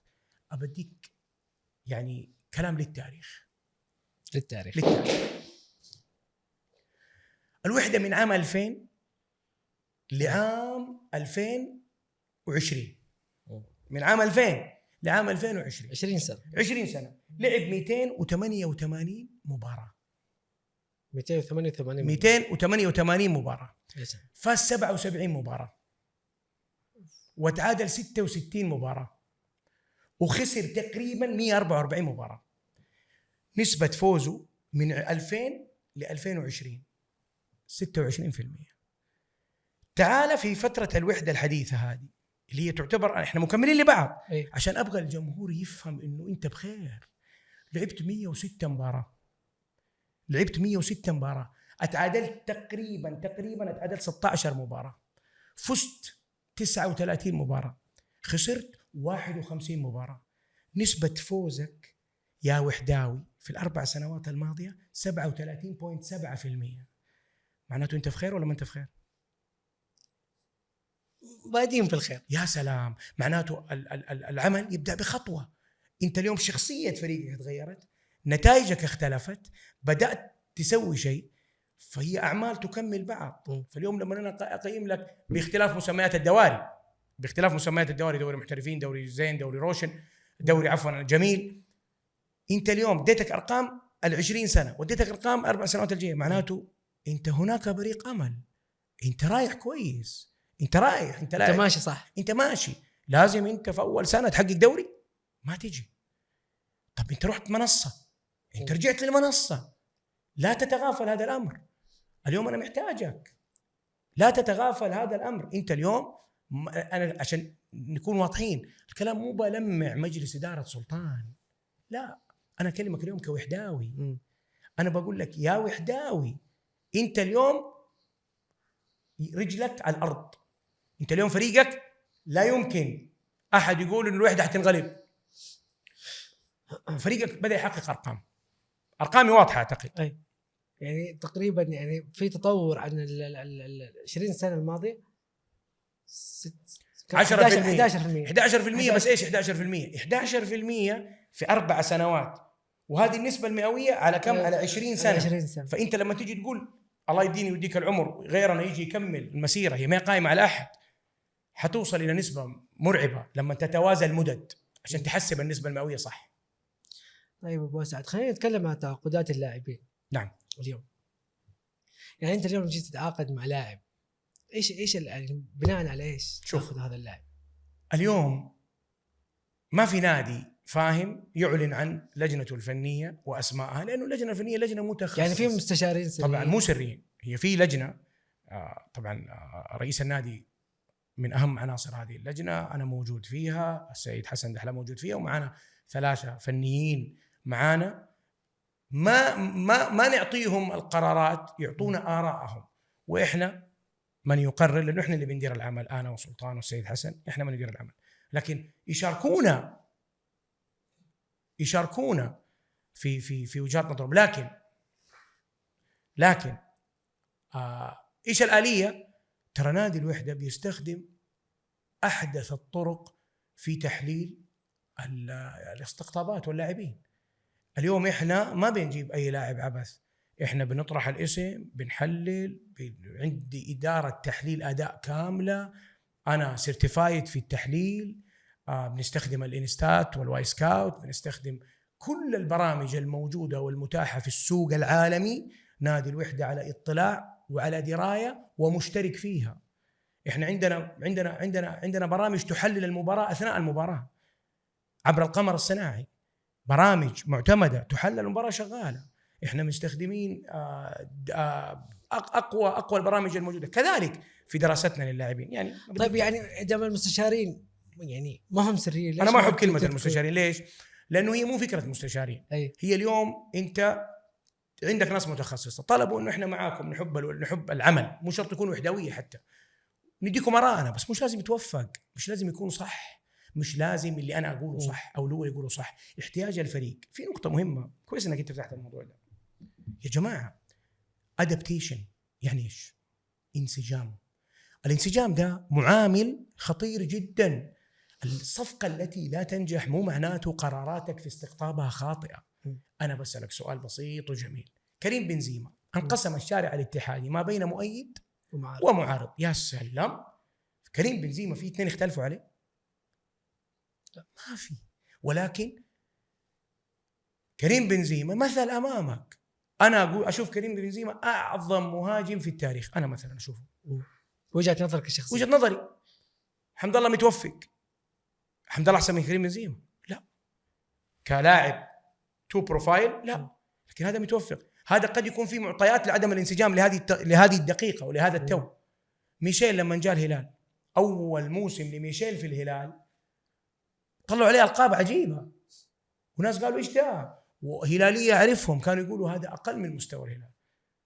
اليوم ما في نادي ما يتمنى ميشيل. الادابتيشن مختلف. الوحده مثلا اليوم اوسكار انسجم، فيصل فجر انسجم، انسلمو انسجم، جواد اليميق انسجم، منير المحمدي انسجم، إيغالو انسجم، كريغ جودوين انسجم، ديفيد جويل ما انسجم، جيريسون ما انسجم، فيتو للآن ما بان. كم اسم أمام ال3 دول نجح؟ 7 أو 6. معناته أنت هي ما بلاي ستيشن تختار نطاقات ولازم كل اللي في الملعب ينجحوا. أنا أتكلم مش عشاني، في النهاية إحنا اخترنا، إحنا كمجموعة مش توفيق اللي اختار، إحنا كمجموعة لازم نتثقف في دي النقطة، إنه ترى الانسجام مختلف من لاعب للاعب. فيرمينو كان محمد صلاح وماني يرفعوا له القبعة كل مباراة. فيرمينو لاعب ليفربول مع الاهلي ايش مسوي؟ هناك من تجرأ وقال لك فيرمينو مو لاعب. الله اكبر، انت معناته كنت نايم لما كان يلعب في ليفربول. كيف مو لاعب؟ بس ما انسجم، ما وممكن ينسجم وممكن لا. فاليوم ليش نطلق يعني ما العين او الخبراء او اللجنه او اللي يكون اللي جابت السبعه اللي نجحوا في الوحده هم اللي ما توفقوا في ديفيد وما توفقوا في جيرسون وما توفقوا مثلا اذا فيتو للان ما اعطى الارقام لكن كلهم جو عن طريق ارقام ومعطيات. طبعا انت قبل شوي كنت تتكلم عن التعاقدات والشخصيه وكيف مع المدرب ايش الخانه اللي هو يحتاجها، بس كيف حتعرف الانسجام؟ يعني هي خلاص هي ادابتيشن على مستوى العالم، على مستوى العالم. واحد يطلع طالع ولدك يخرج تبى ترسله في امريكا يتعلم، ولد يقعد 4 شهور يتصل بك ويبكي ابوي رجعني ماني قادر. واحد تترجاه يكلمك كل جمعه يا ولدي اسمع صوتك، ما علي ابوي انا منشغل في التعليم. فالقدره على الانسجام مختلفه. كذلك لاعب جاي، في لاعب ينسجم وفي لاعب ما ينسجم. يعني بديك مثل مره بسيط، مثلا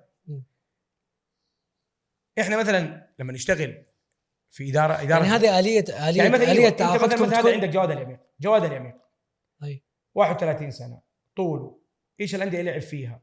خلاص احصائياته 2022 يعني كم مباراه ذاتيه كامله، داتا تفاصيل على ادق البرامج، نوصل نخش في ادق التفاصيل، باصاته، سجل اصاباته، انجازاته الشخصيه، ايجابياته، عيوبه، ندرس الحاله بكل تفاصيلها والتوفيق. بس المده كافيه؟ كيف المده كافيه؟ كيف المده كافيه؟ يعني المده كافيه انك انت في فتره في خلال 2 أو 3 شهور تشوف كم سيره ذاتيه للاعب؟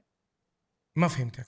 يعني الحين فتره التعاقد انتقالات الشتويه والصيفيه، انت الحين جواد انا 2 اشتغل عليه. يعني انت ترسم من طبعا قالوا 2 شغال عليه، قالوا الين انا وصلت الى مرحله بدي اعرف متى ينتهي عقده. لانه في لقاء لك في التلفزيون طلعت تقول انا فاوضت 80 لاعب. نعم اوريك متى الوقت هذا؟ انا لا شوف عمل كره القدم ما هو عمل 80 انت عندك 35. اجاوبك انت تفاوض 80 عشان تنجح باللي تبغاه. هذا بديك مثل بسيط. هذه شوف كويس ان انت بتسال في اشياء الناس ما تعرفها. هذه الوحده ترى هذه ما هي واضحه للجمهور. الكاميرا هنا اللي هو فين الكاميرا؟ شوف هذه الوحده اف سي. شوف details report about team summer transfers. خلاص شوف الوحده سكواد for season 23-24 القائمه حقتنا، الهيكل التنظيمي حق هذا قبل ما اعرف ان مين مدربي. انا لازم اكون جاهز كمدير رياضي، جاهز لمدربي. خلاص مين اللي بطلعهم بلون كنادي شايفين انه لهم تجارب معنا لازم يطلعوا، مين اللي يبقوا. استنيت المدرب لين يجي عشان يوافق او ما يوافق. خلاص اوريك النقطه اللي انت تسال عنها. نيو ترانسفير سيزون 2023 اللاعبين اللي انا الخانات اللي نحتاجها من وجهه نظري كمسؤول كره قدم. شوف سنتر باك ليست اللي هو نمبر 4 ونمبر 5. جواد اليمين، بيتزيلا الارجنتيني، ياري مين الكولومبي، نوح سندربيك في من غامبيا. عددهم تفاوضت معاهم كلاس A++، كلاس A++، كلاس B، كلاس B، كلاس B قبل ما اعرف استراتيجيه برنامج الاستقطاب. احنا كنادي شغالين هذول تفاوضنا معاهم. تعال للميدفيلدر، كنا اللاعب رقم 6 في الفريق شيخو كوتيه، مندي، حتى فرانك يسيلي في الاهلي تم التفاوض معاه قبل ما نعرف. يعني احنا كنادي سابقين خطوه. شوف قيس الاطراف 7 وال11، عندك الوينجرز هذول كلهم اديك الاسماء، لوكاس مورا، ادم تراوري، جوسيه بنزل، فابيو، كل اللاعبين دي وصلنا لهم قبل ما نعرف استراتيجيه برنامج الاستقطاب. سمعنا انه في دعم، اشتغلنا مع المستشارين، اشتغلنا ايوه نشتغل. احنا فريق عمل مش انا وسلطان وسيد حسن و2 فنيين معانا. اشتغلنا، رحنا سوينا، تفاوضنا. جرينزمان تفاوضنا معاه، فيرمينو قبل الاهلي ما تفاوضنا معاه بس كان ضمن الاختيارات، ولاعبين كثير هذول. الاسترايكر شوف كيرو امبولي، قائمه طويله والله. لما قلت 80 لاعب ماني حطيناهم. وكل يعني انت قاعد تعمل على الملف تقريبا من 2 مو من 2 بطبيعتك. اليوم احنا عندنا الصيفيه جايه، من واجباتك تعرف ايش احتياجات فريقك وتبدا تشتغل. طب ممكن طيب المدرب لو تغير ممكن يغير احتياجه. المدرب يعطيني ملف ولا يمكن تختلف مع المدرب. معروف الوحده ايش ناقصها مثلا، ايش الخانه، المملكه ناقصها ظهير يسار، اذا لما نجيب له ظهير يسار ما حيقول لا، اللي يجي له خير ويرده، مش معقول يعني. فهذه استراتيجيتنا بصوره اللاعبين. شوف شيخ وكوتي وانت ماشي، كل مين تفاوضنا معاه في شيء قدرنا، في شيء ما قدرنا. لما جات استراتيجيه استقطاب خلاص فرملنا، عرفنا كم الحصه، عرفنا كم الحصه اللي مخصصه النادي الوحده بموجب ترتيبه الموسم الماضي. يعني جاكم مبلغ خلاص، جاتك حصه، انت حصتك هذه يا وحده تستقطب فيها. لما شفت الحصه واحنا اوريدي شغالين خلاص بدات الخيارات تختلف. الاي صار بي والبي صار سي والسي صار دي، صار في لخبطه خلاص. بس احنا اخذنا ادفانتج انه احنا شغالين، وارسلت انا للرابطه استراتيجيه نادي الوحده قبل ما تجيني السياسه العامه حقت الاستقطاب. فسجل لنادي الوحده انه احنا تفاوضنا مع لاعبين، عشان كده ظفرت بجواد، عشان كده ظفرت بإيقاله كنادي. كيف كنت اقدر اخذ إيقاله لو انا ماني كاتب اسمه في القائمه؟ فلو جاء احد يبغى إيقاله انا قدي اوريدي مرافع اني انا متفاوض معه، فما صار في تعارض. جواد اليميق، الغراف، الاتفاق، انديه كثير كانوا يبغوا، بس انا اوريدي من يوم ما انتهى الموسم ريحنا يومين واشتغلنا. طب مين اللاعبين اللي راحوا عليك؟ لا، في لاعبين كنت اتمناهم بس ما جو. يعني جرينزمان كنت اتمنى. الاسباب ما في فلوس، ارقام كبيره ما قدرنا. كنت اتمنى جرينزمان، كنت اتمنى كيرو امبولي. هذا بالنسبه للاجانب. طيب المحليين سعيد المولد، بدينا بسعيد المولد. سعيد المولد ترى لي سنه ونص عيني عليه. نواف العزيزي من الكوادر اللي هي مغموره ما حد يعرفها، عيني عليه من سنتين. عبد العزيز نور حطيت عيني عليه من اكثر من سنتين تقريبا، وربي وفقنا واخذناه. سعيد المولد انا على علاقه شخصيه في اللاعب من سنوات يعني، ودائما اشوف انه سعيد يفيدني. سعيد امانه الرجال يعني، سعيد ووليد باخشوين طينه واحده رجال. يعني انت اليوم قاعد تختار معلش اللاعبين على علاقتك الشخصيه فيهم؟ لا اتكلم عن المحليين. بقول لك شيء 80% من اللاعبين السعوديين يلعبوا في دوري روشن اعرفهم، وبيني وبينهم كل تقدير واحترام. في الوسط الكروي انت مو شرط، مش كل مسؤول. لا، انا علاقتي طيبه في اللاعبين بشكل عام. لاعبين خرجوا من نادي الوحده، يتصلوا بي في امور تخصهم شخصيه، يستشيروني في عقودهم الجديده، انتقال من نادي لنادي، يتصلوا بي ابو سعد ايش رايك؟ لعيبه كانوا عندي وراحوا. لاعبين يلعبوا الان في انديه كبيره، على علاقه فيا لاني انا اتعامل مع اللاعب على انه انسان. اللاعب ترى اللاعبين فيهم ادباء وشعراء ومهندسين والله، وناس مؤدبين. بس في لعيبه يعني عندنا احنا ما قدرنا نحافظ عليهم ونحتويهم. اديني اسماء. حتى ما قدرنا نبيعهم. اديني اسماء، لا تقول كلام. انا اليوم خلاصه صحيح، هات اسماء ما عندي شيء. نور الرشيدي. ايش بنور الرشيدي؟ ايش موضوع نور الرشيدي؟ رجل لاعب من اكتشاف نادي الوحده 200%. ما انسى التعاقد معه، كان في سفره للمدينه في الفجر وجبناه. وما انسى اليوم اللي برز فيه، كان عندنا نقص في قلوب الدفاع، بنلعب مع الهلال في الرياض، وكان المدرب ايفو فييرا. سالني قال لي ما عندنا مدافعين. قلت له لا عندنا مدافع. ناقشني قبل المباراه ب3 أيام، قلت له حط نور الرشيدي ولا تخاف. قال لي ما عندي مدافع. وهو صادق، وقتها كان اصابات للسناتر الاجانب الاثنين، وضعنا كان مره سيء. وكانت هي المباراه اللي انتقل فيها نور الرشيدي امام الجميع ونجح. موضوع نور الرشيدي موضوع بسيط جدا. جيرسون لا اجيك لنور، تسال عن نور. اي نور الرشيدي في السنتين الماضيه هذه ما في نادي في السعوديه عنده لاعب سعودي الا كان بامكانه فسخ عقده. لانه الفيفا عدلت القرارات، كان يخص الاجانب اذا تاخرت شهرين. فلما صار هذا القرار يشمل اللاعب السعودي، فاصبح اللاعب السعودي قادر على فسخ العقد في اي لحظه. اغلب الانديه السنوات الماضيه كان عندها تاخير 3 شهور 4 شهور 5 شهور 6 شهور. السنه دي ما في الكلام ده، بس السنوات الماضيه كانت موجوده. فنور الرشيدي تعرض لاصابه. لما تعرض لاصابه ما كان يستفاد منه في المرحله حقت الفتره الصيفيه.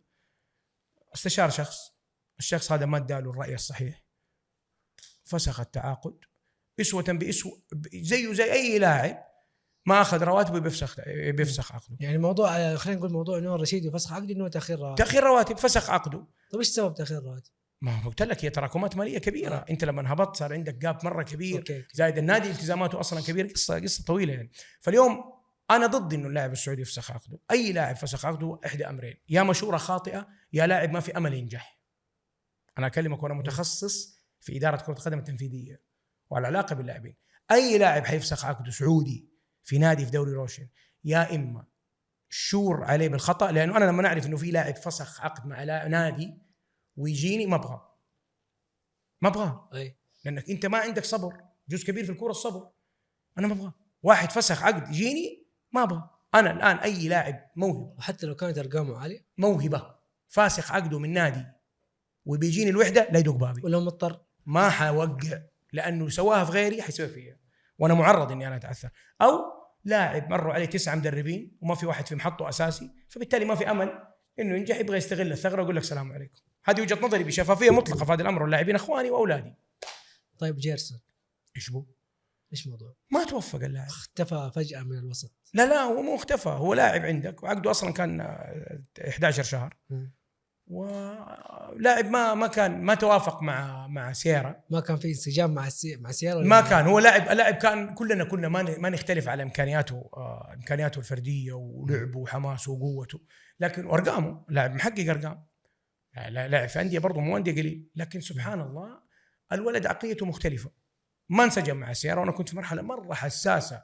سيارة قال ما ينفعني، الولد ما يقبل توجيهات، ما يقبل مش عارف ايه، متمرد. يعني ما ابغى اقول متمرد، له اسلوب مختلف. يعني تشوف في اللاعبين اشياء عجيبه. فسبحان الله انتهى عقده وراح خلاص في حاله. بوتية ايش بو؟ ايش موضوع؟ بوتية مخرجات الهبوط. بوتية لاعب كلاس A في ذاك التوقيت طبعا، هبط، كان في مجال يتسوق، وفي اخر لحظه حصل تعثر من اللاعب في انه يقبل العرض النادي اللي جاي. سوينا معه اتفاقيه، راتبه كبير، راتب بوتية اعلى من دعم الدرجه الاولى في ذاك التوقيت، الدعم حق النادي نفسه. راتب لاعب بدعم قطاع في ذاك التوقيت يعني. بس انت هبط وعندك التزامات، وصار في جاب وقت الهبوط مالي كبير من فريق مداخيله شيء لفريق مداخيله شيء، دعمه كان شيء، صار دعم شيء مختلف. فما قدرت انك انت توفي معاه، استغل الثغره حقت عدم الدفع الرواتب وفسخ عقده. طيب بوقيل ايش بو؟ بوقيل اليوم لا هو بينزل في تشكيله ولا في دكه ولا في اي خلاص. بوقيل بس موجود يتمرن معاه. لا بوقيل حاله خاصه. بوقيل العام الماضي تعرض لاصابتين ثقيله، مع انه بوقيل هو اللي يعني كان سبب في الهدف التاريخي. أي. نعم، ولكن شو ارجع اقول لك حاجه واحده: بوقيل كان احسن لاعب في الدوري التشيكي، احسن لاعب اجنبي في الدوري التشيكي، وهداف الدوري التشيكي. فانت جايب لاعب بارقام. اللاعب ما خدم المنظومه، والمنظومه ما خدمت اللاعب، المنظومه كفريق. من اي ناحيه؟ انسجام زائد اصابه. الولد تعرض لاصابه عضليه في مباراه الاتحاد في العام الماضي، ابعدته عن المشهد. والفاكتور المعامل الاسترجاع والاستشفاء عند اللاعب شويه طويل، يعني ياخذ وقت. هو يعني لاعب طويل وكتلته عضليه مختلفه، هذه كلام يعني تناقشت فيه مع دكاتره. بعدين تعرض لاصابه ثانيه بدايه المعسكر الماضي، والاصابه اخذت وقت برضه. فاللاعب ما خدمك الا في الجول اللي وداك نهائي كاس الملك امانه.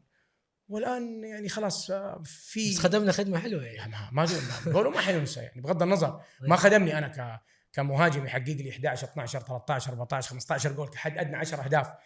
ما خدمني، ما اعتبرها صفقه ناجحه، ولكن فيها جزء مشرق دائما اللي هو جوله في النصر. طيب ليش ما بعته؟ وليش ما اصابات؟ اليوم انت لما انت ما تقدر يعني اللي موقف بيعتي بوقي، اللي اجل تصريف بوقي في فترتين تسجيل اصابته، ولا بوقي جاته عروض من الصين، جاته عروض من الامارات، يعني جاته عروض من الدوري التركي، لكن الاصابه ما تقدر انت كمان تضحك على الناس. حنشوف في يوم في مباراه الدوري يلعب مع مع الوحده. ما حينزل. لا ما مستبعد. مو مسجل. لا مو مسجل، بس انت تعاقديا واجب عليك احترام عقده. طيب خلينا نتكلم عن برضو. ممكن اشرب قهوه؟ خذ راحتك. انت طلعت انا حسال وانت ترى طلعت ما انت سهل، اقسم بالله توقعتك اسهل من ذلك. طيب ابو اسعد، خلينا نتكلم عن اليوم عوده جودوين الموسم هذا. ايش سبب عودته يعني؟ حقيقي ان تصل خيرا من ان لا تصل. استقطاب جودوين كان في بداياته، كان عمره 26 سنه داخل على 27 سنه.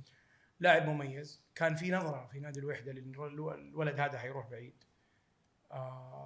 من القرارات الغير موفقة إعارته كانت لنادي أبها، ومن ثم خلاص إنهاء التعاقد مع جودوين. لما بدأ تكوين الفريق الموسم هذا كنا أنا ودونيز نتناقش إنه محتاجين يكون عندنا جناح كلاسيكي يجيد الكروسات، يجيد التصويب. الولد في هذه الفترة أمانة تفجر رقميا، في كأس العالم يسجل في فرنسا، أرقامه جميلة، أسيستاته رائعة. في النادي اللي كان فيه في الدوري الأسترالي أنا كنت أتابعه، يعني أتابع أنا أغلب الدوري العالمية، يعني في دوري حتى ما حد يتوقع إنه أشوفها أنا أشوفها. فكان جودوين علامة فارقة. لما جاءنا برنامج استقطاب الأندية وشفت حصة نادي الوحدة، فكان جودوين بالنسبة لي من الأوبشن بي، يعني ما هو من اللاعبين الأي بلس بلس. فترأيت أنا وأبو موفق الله يسعده واللجنة الفنية، وكان قرار إنه نبدأ نتفاوض مع جودوين، وربي أكرمنا وظفرنا بالله. بنفس القيمة المالية اللي كان فيها أول؟ أعلى شوية بس مو كثير، إنه القيمة السوقية ارتفعت. اللاعب عنده أرقام، لاعب كأس عالم، ما هو زي لما كان أول. طيب اليوم لما تعاقدنا مع اللاعب الهولندي فيتو، هو كان الحل الأخير ولا كانت في يعني من الأسماء اللي أنت ذكرت 80؟ لا، كان في أسماء كثير، وفيتو كان أيضا بسبب تحديد برنامج استقطاب الأندية، استقطاب المواهب واللاعبين، البرنامج الاستقطاب اختلفت طبعا الكلاسيفيكيشنز حقتنا كلها المالية. فكان فيتو ضمن الخيارات كخيارات، خيار ثالث ورابع وخامس. احنا فوضنا لاعبين أجنحة معروفين ومكسرين الدنيا، فجبنا اللي نقدر عليه ماليا وارقامه جميله في الدوري الهولندي. ترى فيتو في الدوري الهولندي ارقامه مكسر الدنيا، ترى لاعب كورته حلوه. بس ارجع اقول لك فيتو ما انسجم للان، وممكن ما ينسجم. واكون معك صريح، اذا الرجل استمر بعدم الانسجام حتما حيكون قرار اعارته او قرار يعني وجود حل، واذا انسجم حيكون صفقه ناجحه. كيف حتحدد انه انسجم ولا لا؟ هو بس نزل خلاص باقي الموسم 4، نزل جوله واحده. لازم ياخذ وقته، لازم ياخذ فرصته. انا اتكلم عن نفسي كمسؤول في كره القدم، ارجع اقول هي مو بلاي ستيشن، لازم نفرق. نجحت في اكثر من لاعب انت كنادي، في لاعب للان ما انسجم، اعطي له وقته، اعطي له فرصه. هو في النهايه حيقتنع انه هو ما نجح مع النادي. ديك الساعه تبدا انت تفكر في القرارات اللي تناسب النادي. طيب اللاعب اسلام هوساوي في نهايه الموسم الماضي وبدايه الموسم هذا جات اشاعات او صارت ضجه اعلاميه انه انتقل الى نادي الاهلي، واليوم الوسط الرياضي كثير يعرف انه علاقتك اليوم بالنادي الاهلي علاقه جيده. اولا حبدا من حيث ما انت انتهيت. وللامانه في ناس بتقول انه علاقه الموضوع اسلام هوساوي وموضوع سعيد المولد هو يعني عباره عن تبادل منافع. لا لا لا لا، خلينا اكون معك مره صريح. علاقه توفيق تونسي في كل الانديه قويه. علاقتي في الهلال قويه جدا، علاقتي في النصر قويه جدا، علاقتي في الاتحاد قويه جدا، علاقتي في الاهلي قويه جدا. احنا كمجلس اداره واخوان عاملين في النادي، اخويا سلطان وانا وحسن والشباب الموجودين، ترى علاقتنا في مجالس الادارات رائعه رائعه رائعه فوق ما تتخيل ترى. فما لا علاقه، لا ما لا علاقه. اليوم نادي الوحده فوق كل اعتبار وفوق كل علاقه. اليوم نظرا للظروف الماليه النادي يمر فيها، نعم كان اسلام ضمن الاسماء المطروحه وغير اسلام. اليوم انت اليوم في زمن احتراف، وفي زمن تبى تجيب مصادر دخل لناديك. ما في لاعب في نادي الوحده مو معروض للبيع. هذه رساله انا اعلنها من خلال هذه المنصه. ما في لاعب وحداوي مو معروض للبيع، يعني هي عرض وطلب في النهايه. اللاعب اللي حيكسب ناديه وحيفيده اللي جابه يجيب غيره. اليوم ما نتعلق حتى وليد بخشوين. لا، وليد بخشوين لا. اليوم انت في صناعتك لشكل الفريق محتاج ركائز اساسيه، عواميد. وليد احد اهم ركائز الوحده الحديثه، فبالتالي ما تقدر تفرط في اللاعب ده الا في وقت معين. وليد يصل الى مرحله او الى قناعه معينه يريد ان يتوقف عن اللعب او غير قادر على العطاء، ممكن وليد تقدر تتركه. عقدنا معاه، احنا عملنا عقد جديد معاه الان للسنوات اللي انا واثق بحكم وقوفي على وليد انه وليد حيعطي بنسبه 200% الى حين انتهاء عقده. بعد ذلك لكل حادث حديث، قادر حيكمل، مو قادر حيستفاد من وليد اذا هو وافق في اماكن ثانيه في النادي. فارجع اقول لك معليش على السؤال، انه ما في لاعب الا معروض، لكن في اساسيات في الفريق ما تبى تلعب فيها، ما تقدر لازم تتعلم من اخطائك وتشوف اخطاء الغير. اليوم في بعض الاشياء الصغيره ما تشعر فيها تسويها تدفع فاتورتها. الاتحاد كمثل ارتبك في بدايه هذا الموسم، ليه؟ لانه طريقه لعبه تغيرت، العناصر اللي يبني فيها كوره، واحد انصاب والثاني كان في اصابه، اختلفوا، الاجنحه اللي كان يعتمد عليها انصابوا، فالاتحاد ما بان الاتحاد اللي انت تعرفه، اللي العام الماضي كان بطل دوري. تيجي تقيسها كشكل ايش اللي حجازي شراحيلي والعبود والبيشي ما هم فيه، الفريق تاثر. لكن في لغه كره القدم انا من وجهه نظري كمتخصص في الرياضه او في كره القدم، احد اهم الاخطاء اللي صايره في الاتحاد اللي ممكن ما يقصدوها اثرت. كذلك الوحده السنه اللي هبطنا فيها ركائز معينه تم التفريط فيها، الفريق اختلف شكله، اختلف هويته. نعيد ونكرر في موضوع البيع اللاعبين، كل اللاعبين معروضين. طيب ايش صحه الاخبار اللي صحيح، الاهلي كان يبغى اسلام، الهلال كان يبغى اسلام، النصر كان يبغى اسلام، لكن ولا نادي من الثلاثه كان جاد. يعني مجرد برقد، لا خلينا نقول برقد اعلاميه. لا كان في عرض وطلب، ولكن ما كان في نادي خلص. واسلام لاعب كويس ولاعب يعني شاب. انت كيف قدرت تحافظ على اللعيبه اولهم مثلا اسلام مساوي العروض اللي جاته من نادي النصر، عقد ممتد او من نادي عقد اللاعب ممتد، مقدر من قبل نادي، مكتسب للنادي هو ولا غيره. حتى اللاعبين الاجانب اللي جبناهم اللي نجحوا، لو جانا فيهم عرض يفيد النادي، اللي جابهم بعد الله يجيب غيرهم. طيب اليوم ناديك محتاج موارد ماليه، ما اقدر انا اجي للرئيس التنفيذي واقول له لا لعيبتي خط احمر، حيقول لي معليش انت امشي. لا انا عندي مداخيل ماليه احتاجها. يعني خلينا نقول احنا ما نحافظ على لعيبتنا الا يدفع شيء.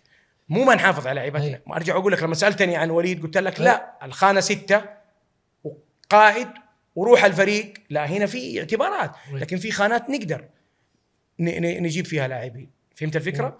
هي في النهايه نسبه وتناسب وقرارات. لازم القرار اللي تعمله يا يضيف لك يا لا تسويه.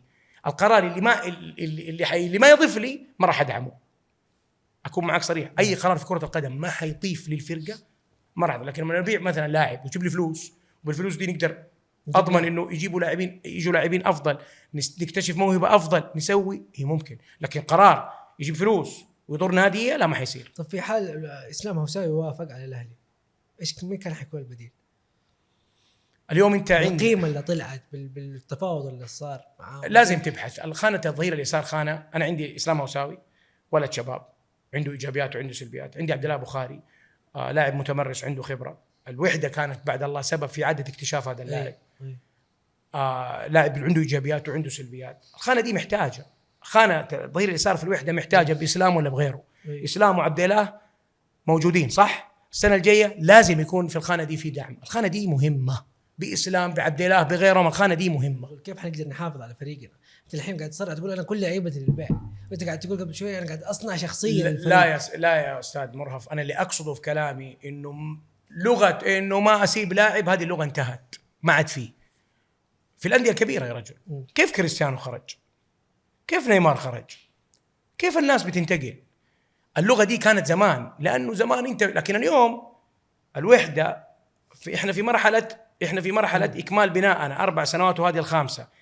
الاهداف الاستراتيجيه الخاصه بالفريق الاول تم انتهاء 2-3 منها، باقي اهداف اخرى. كل مرحله تتوجب منطقه تغيير معينه، هي استراتيجيه، هي مها اهواء. اليوم احنا بنعمل باستراتيجيه، اللي ما له هدف يقعد في بيته. احنا عندنا اهداف. تقول لي في اهداف تحققت في نادي الوحده؟ نعم في اهداف تحققت. احد اهم اهدافنا 56 سنه ما رحنا منصه الكاس ملك، رحنا حنلعب سوبر، احد الاهداف. دخلنا ملحق اسيا، اخذ الاهداف تحققت. صار فريقنا عنده شخصيه، هذا هدف. انه اغلب كل دوري المحترفين كانديه في 4 سنوات كوحده، هدف. انه الانديه الكبيره لما تتحضر للوحده تشيل همها، هذا هدف. شكل فريقك هدف. محافظه على مكتسبات فريقك، عبد الله الحافظ، وليد باخشوين، استقطاب سعيد المولد، هذه اهداف مهمه جدا على المدى القصير عشان تبني عليها انت لمدى ابعد. فاليوم لما نقول لك انه كل لعيبه الوحده ما في لاعب اقول لا والله جاني مثلا اشتريت مثلا مدافع $1 مليون، جاني فيه 6 مليون واقدر اجيب ب2 مليون مدافع في مستوى افضل شويه، ما بيعه، هنا محب الوحده. صح؟ هذه سياستنا. انا اتكلم لكن في النهايه انا صاحب قرار، انا صاحب راي، يناقش هذا الراي، يتفق معاه او ما يتفق، قرار جماعي. بس انا اتكلم، انت اليوم بتقابلني انا كتوفيق، فبقول لك رايي. طيب نقدر نشوف اسماء بنزيما في نفس المستوى، بنزيما نيمار في صفوف الوحده؟ نفس السؤال ده، تقدر تشيل دوري؟ انت تسالني تقدر تشيل دوري؟ حقول لك نعم نقدر ان شاء الله اذا اشتغلنا وعملنا. تقدر تجيب لاعب كبير؟ نعم، ليش لا؟ اليوم الدعم اللي حاصل من الدوله لقطاع الرياضه دعم كبير جدا، في تدرج في الدعم، في تفاوت. نعم، كل نادي. هل في تفاوت في عدد البطولات؟ نعم. هل في تفاوت في عدد الجماهير؟ نعم. هل في تفاوت في القيمه السوقيه للانديه؟ نعم. هذا التفاوت جزء لا يتجزا من اللعبه. اليوم هل قيمة السوقية هي قيمة الهلال؟ لا. هل عدد جماهيري عدد جماهير الهلال؟ لا.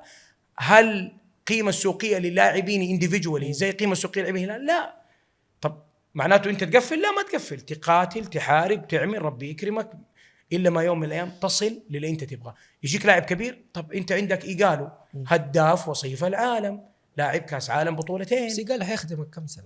ما فهمتني، نتكلم على الحال. أي بكرة لبكرة تخطط له، مو غلط. أنا أجيب لاعب يكلفني 20 مليون دولار وأنا عندي أزمة مالية، هذا ما هو تخطيط. أنا هنا بفرح 2-3 في الجماهير إنه والله أنا جبت لهم لاعب، لا.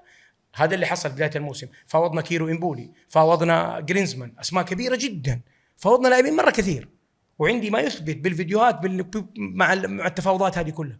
لما عرفنا إنه حصتنا ما تقدر، على طول رجعنا لبلان بي، خطة ألف، خطة باء، خطة سي. رجعنا لبلان بي فورا. يجي وقت يتزن النادي ماليا نذهب بعيد. الطموح احنا كمجلس إدارة، كأخواني والعاملين في نادي الوحدة، احنا نتكلم بلغة أرقام. احنا بالأرقام ماشيين على خطة بعد الله ثابتة. هذا لا يعني أنك منزه من الخطأ، هذا لا يعني أنك أنت ما تغلط، لكن أنك تغلط وتقعد عند خطأك، لكن تغلط وتصحح. شبلت هكذا الحياة، تغلط وتصحح وتنطلق. مع القرارات كمان الجديدة المستحدثة دائما ما يعني ممكن تعطلكم نوعا ما. ايش القرارات اللي بتنزل زي مثلا لما من 35 لاعب إلى 25 لاعب ممكن شوية، لا هي رفعت غيرت شوية من الخطة. طبعا اختلفت مفاصل اللعبة. أنا كان عندي 35 لاعب، منهم 8 أجانب والباقي سعوديين. اليوم عندي 15 لاعب سعودي فقط، 15 لاعب سعودي فقط، و10 لاعبين أجانب، 2 تحت السن و8 من ضمن السن. معناته ال15 سعودي، أنت لازم تنظر لعمق القرار. ال15 سعودي كانوا 35، كانوا 30 أو كانوا مثلا 28، صاروا 15. ال28 كان فيهم ألف A ليفل وB ليفل وC ليفل. عدد دقائق لعبهم تختلف تماما. في لاعب مرة ما يلعب، كان عندك وحدة تدريبية فقط. اليوم ال15 اللي عندك لابد يكونوا A سعودي بلاير، لازم يكونوا A بلاير. ايش خلطة الA بلاير؟ انا سويت اجتماع في معسكرنا اللي في الرياض مع لاعبيني عشان تكون جاية كان على المعسكرات جاي. طيب عشان تكون A بلاير لازم تخدم نفسك. ووديتهم طريقة بمحبة للاعبين السعوديين عشان تفرض على النادي يجدد معاك أو ما يطلعك إعارة. سلطان العكوز إيش بو؟ يعني من ضمنهم سلطان العكوز. كل اللاعبين، اجتمعت في كل اللاعبين، حتى اللي أكبر من سلطان العكوز، حتى اللي عمرهم 30 سنة. أنت عشان تفرض علي السنة الجاية تكون ضمن القائمة، أنت في مينيمم ريكوايرمنت لازم تقدمه. تعرف عشان تكون ضمن هذه الكوكبة كل شيء له ثمن.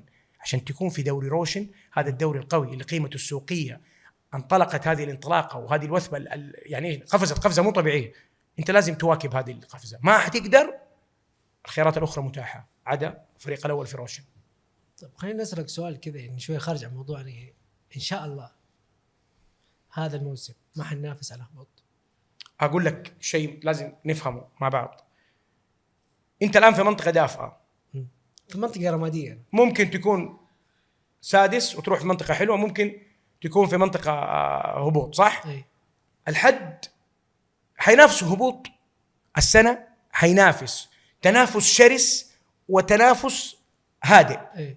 10. فأنت ممكن تنافس تنافس هادئ، يعني تكون بعيد لكنك أي ثغرة أنت حتنافس هبوط. فليس من الاحترافية إني أقول لك لا ما نافس هبوط. طب اللي ما حينافس هبوط هو السادس. من الأول للسادس، أنا ماني بعيد عن السادس. طيب من الأول للسادس هذا ما يعتبر منافس هبوط. سابع حيتهدد، الثامن حيتهدد، التاسع زي أنا الآن حيتهدد. فمش منطق أقول لك لا ما نافس هبوط. أنا أبغى أحافظ على الجري إيريا هذه، أبغى أحافظ عليها قد ما أقدر أكون فيها.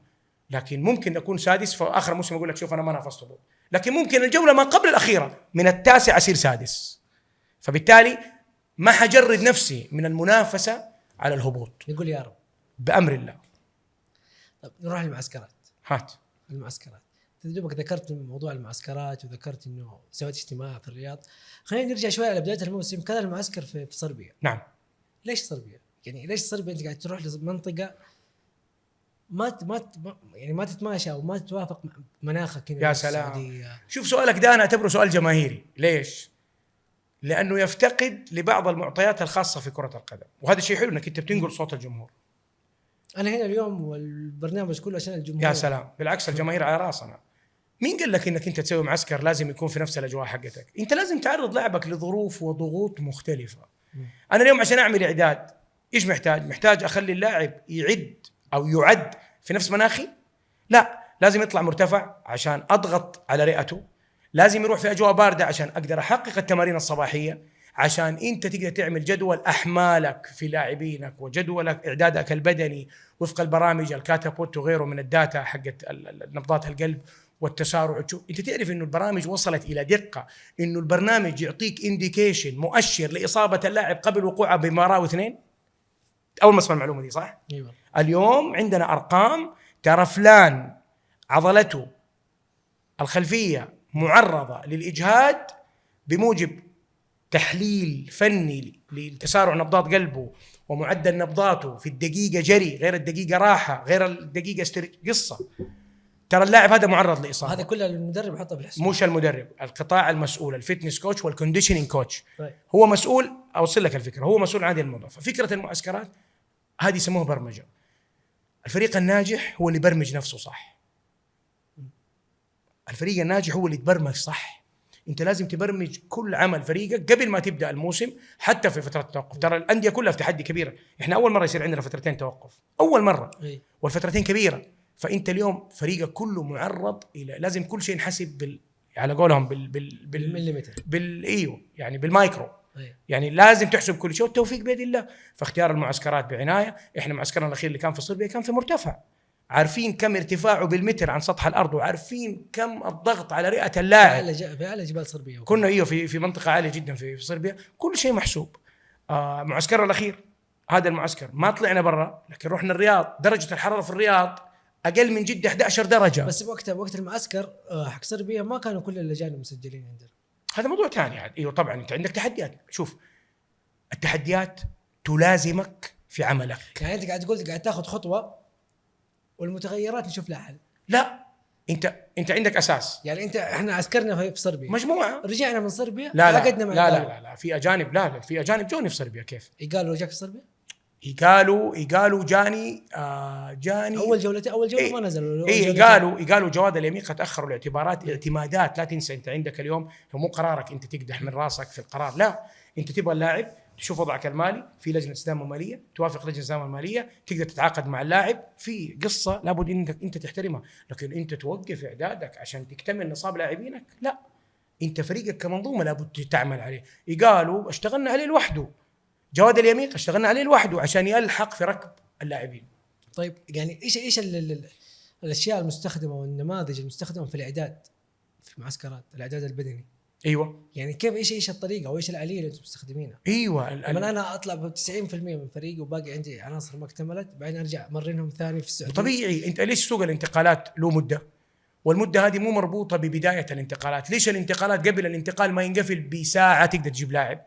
معناته اللاعب ده اساسا هو شغال، هو عارف مصلحته، فانت تجيبه حيكون اقل بدنيا من المجموعه، انت بتمارين اضافيه تلحقه بالمجموعه. فطبيعي جدا اللي يحصل ده. سوق الانتقالات اللاعب ينتقل في اخر ثانيه. العمل المثالي انك انت من يوم ما تبدا عملك لاعبينك يكونوا عندك في اول فتره اعدادك. هذا المثالي ودائما ناجح، واحيانا ما ينجح. الكره كده، الكره ترى عجيبه. في اوقات تجيب لاعبينك معاك مرتبين من احسن ما يكون. يعني احنا الموسم الماضي لعبنا في نهائي كاس الملك، بدانا اعدادنا باجانبنا ومدربنا وامورنا كلها من احسن ما يكون. العام الماضي وتمشي احيانا ومشيت معاك، رحت نهائي كاس ملك، لكن برضو كنت في الدوري بتعاني في بعض المواقف. كذلك السنه هذه صبرنا شويه في التعاقدات لانك بتنظر للامور الماليه قبل ما تتحرك، ما انت مرتاح. انت يعني كنادي كنت تفاوض وكنت ترتب الامور. فريقك كان يتمرن في صربيا الى ما جاء، اتوقع الى ما طلعت الكفاءه الماليه، شهاده الكفاءه الماليه وغيرها. الموضوع مو بس كفاءه ماليه، كفاءه ماليه ولجنه الاستدامه الماليه. يعني امانه مشكورين اللجان هذه، لجنه الاستدامه الماليه ولجنه الكفاءه الماليه. يعني حقيقه مع الانديه بيأطروا التأطير هذا، ما يعني بيضغطنا صحيح، ولكن في النهايه مصلحه العمل ومصلحه الوطن فوق كل شيء في انك انت تعمل عمل ناجح. فبنتعب لكن في النهايه نظام حلو. طب المعسكر الاخير كان في مدينه الرياض. نعم. ليش مدينه الرياض؟ يعني مدينه الرياض انا شايف مكه جدا. أنا أقول الرياض الفتره هذه فتره شتاء، يعني ممكن الرياض ابرد الرياض ابرد 12 درجه فرق عن مكه وجده. بس ما هي يعني لا فرق كبير. احنا في الرياض كنا لابسين شتوي. ممكن ما تشوف ان هي تكلفه زياده على الناس. لا لازم انت تعسكر الخمس، انت واقف 45 يوم. طب عسكر في جده وليه؟ انت اليوم محتاج اجواء اتدرب فيها في الصباح، محتاج مباريات. انا ما عندي مباريات في جده، اغلب انديه الدوري روشن كانوا مسافرين، فما عندي انديه، واغلب مباريات دوري الدرجه الاولى ما تنفعني كلها. انا لعبت 4 وديات. انا لاعب مع الهلال السوداني. ابها جاني في الرياض، الهلال السوداني جاني في الرياض، دي سي يونايتد في جده، الاهلي السعودي في جده. فتره اعدادنا كانت مره مهمه لان فتره توقف، انت لازم تجلس المجموعه مع بعض 13 يوم 14 يوم مع بعض، يناموا يصحوا في وقت معين، تنظم نومهم تنظم اكلهم. هذه المرحله مهمه جدا. فمرحله الرياض اليوم مدينه يعني كل العالم بيجيها، مدينه متكامله، جوها جميل، ملاعبها نظيفه. يعني اللي طلع ابو ظبي، انا عشت معسكر في الرياض افضل من معسكرات ابو ظبي، انا متاكد. كنت اتدرب في احسن ملاعب، لعبت افضل وديات، نازلين في احسن فندق. الوديات اللي احنا لعبناها خلينا نتكلم عن وش الشيء الايجابي فيه وش الشيء السلبي. انا شايف معليش بوجهه نظر يعني تسمح لي، سلبيات اكثر من ايجابيات. ليه؟ اصابات في المعسكر، ما في ولا فوز تقريبا. طيب ايش يعني ايش الهدف من المباريات الوديه؟ انا احتاج هذا الجواب. الوقوف على الحاله البدنيه، والوقوف على الحاله الفنيه، والوقوف على الحاله الذهنيه للاعب، واكتساب رتم المباريات. 4 ما تخرج عنها. اذا انت قلت انا حلعب من دون مباراه وديه، ايش طلع قال مدرب النصر بعد مباراته؟ قال انا ما لعبت مباريات كثير. استشهد انا حستشهد بكلام ومدرب كبير، قال ما لعبت مباريات كثير. هو ايش يقصد هنا؟ الحاله الذهنيه ورتم المباريات. انا اليوم ما ابغى افوز ولا في وديه، انا ما ابغى افوز ولا في وديه، هذا هدف. ما ابغى افوز، انا اليوم ما ابغى افوز. انا اليوم بلعب الوديه عشان الاربع حاجات اللي ذكرت لك فقط. ورغم كده تيجي في مباراتك الرسميه الاولى تعتبر نفسك ما كانك لعبت قبل كده، تشوف لاعبين مو في حالتهم، لاعب هو بيستلم مهزوز، لاعب مو مركز، لاعب مسرح. ليه مباراتي مع الطائي زعلت على النتيجه لانه كنا اقرب للفوز. بس في النهايه في مكتسبات انا شخصيا كمسؤول كره قدم انبسطت فيها. الفرقه كانت واقفه 100 وعليها دقيقه، ما كان في الحمد لله. موضوع الاصابات جزء لا يتجزا من اللعبه، مباراه وديه ما بتلعب فريقين قدام بعض تصير الاصابات. امس في المباريات اللي شاهدناها في لاعب برضه مسك رجله من ما ادري نادي ايش، اظن لاعب اصابه عضليه. يصير. انا عندي اصابه سعيد المولد اصابه عضليه، عندي اصابه انسلمو اصابه عضليه، عندي اوسكار دوريتي التوى الكاحل عنده. ولكن تعال اسالني قول لي ايش تقرير اصاباتك السنه؟ ما هي طريقه تعامل الجهاز الطبي؟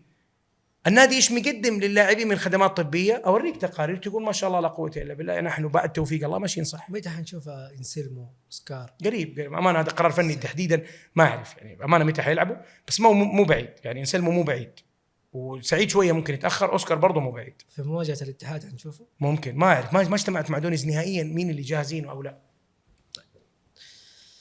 نروح لأسئلة الجمهور الحبايب. اليوم احنا عملنا كذا رابط وسأل الجمهور، خلينا نتكلم فيه. بالعكس طيب. امانه لا تاخر اي سؤال، لا واسال بكل شفافيه. حسب السؤال بطريقتهم بكتابتهم. انا بالعكس هذا اللي ابغاه، يعني انا ماسك الايباد هنا حقرا. السؤال الاول من الحضور، السؤال الاول من اسئله الجمهور يقول لك قرار اتخذته في الوحده وندمت عليه. ساهمت في قرار او وافقت على قرار؟ لا، قرار اتخذته. ايوه انا اليوم احنا عملنا جماعي، ما في قرار نتخذه لوحدي. وافقت على قرار وندمت عليه، اعاره كريغ جودوين لابها. هذا اللي ندمت عليه. ندمت، ايوه غلط كان القرار. طيب قرار كنت راح تاخذه لكن عدلت يعني غيرت رايك فيه في النهايه ندمت. قرار كنت حاخذه يعني قرار كنتوا تبغوا تسووه وتراجعتوا عنه وبعدين ندمتوا في المستقبل. يعني مثلا يعني كنت اتمنى كارينو نحاول معاه اكثر انه ما يمشي، لانه هو كارينو بعد كورونا اختلفت شخصيته. كنت اتمنى نضغط شويه وما يمشي، لانه كان كارينو مدرب مره حلو، مره جيد ومدرب نظيف ومع المجموعه ومدرب حماسي، شخصيته كذا.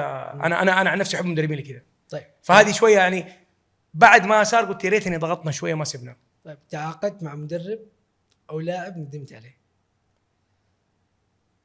ترفع له الكرت الاحمر ندمت عليه. أي.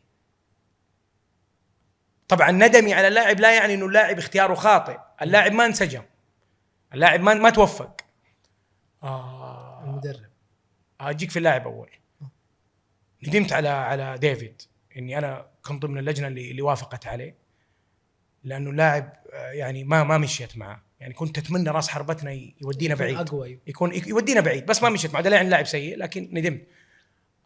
المدرب اللي ندمت عليه، اني ندمت اني انا انه مشي. اي مدرب ندمت عليه انه جبته وندمت انه مشي. ندمت انه جبته مو انا جبته، كانت اللجنه قرارها، لكن امانه يعني ندمت على تعيينه بقرار جماعي. الكابتن محمود حديد. نعم. طيب سبحان الله. ندمت ليه؟ مو ندمت اللي انا جبته، انتبه. محمود حديد ندمت انه الظروف فرضته علينا كمدرب للفريق الاول، مش لانه محمود حديد قصته ترى الناس ما تعلمها. محمود حديد مدرب ما جبناه يدرب الفريق. كان عندنا كابتن عيسى المحياني الله يمسيه بالخير. عيسى المحياني كابتن وتاجر، عنده مشاريعه الخاصه، ترك النادي، فكانت الخانه هذه حقت مساعد المدرب الاول لابد تكون من النادي وليس مع الجهاز الفني.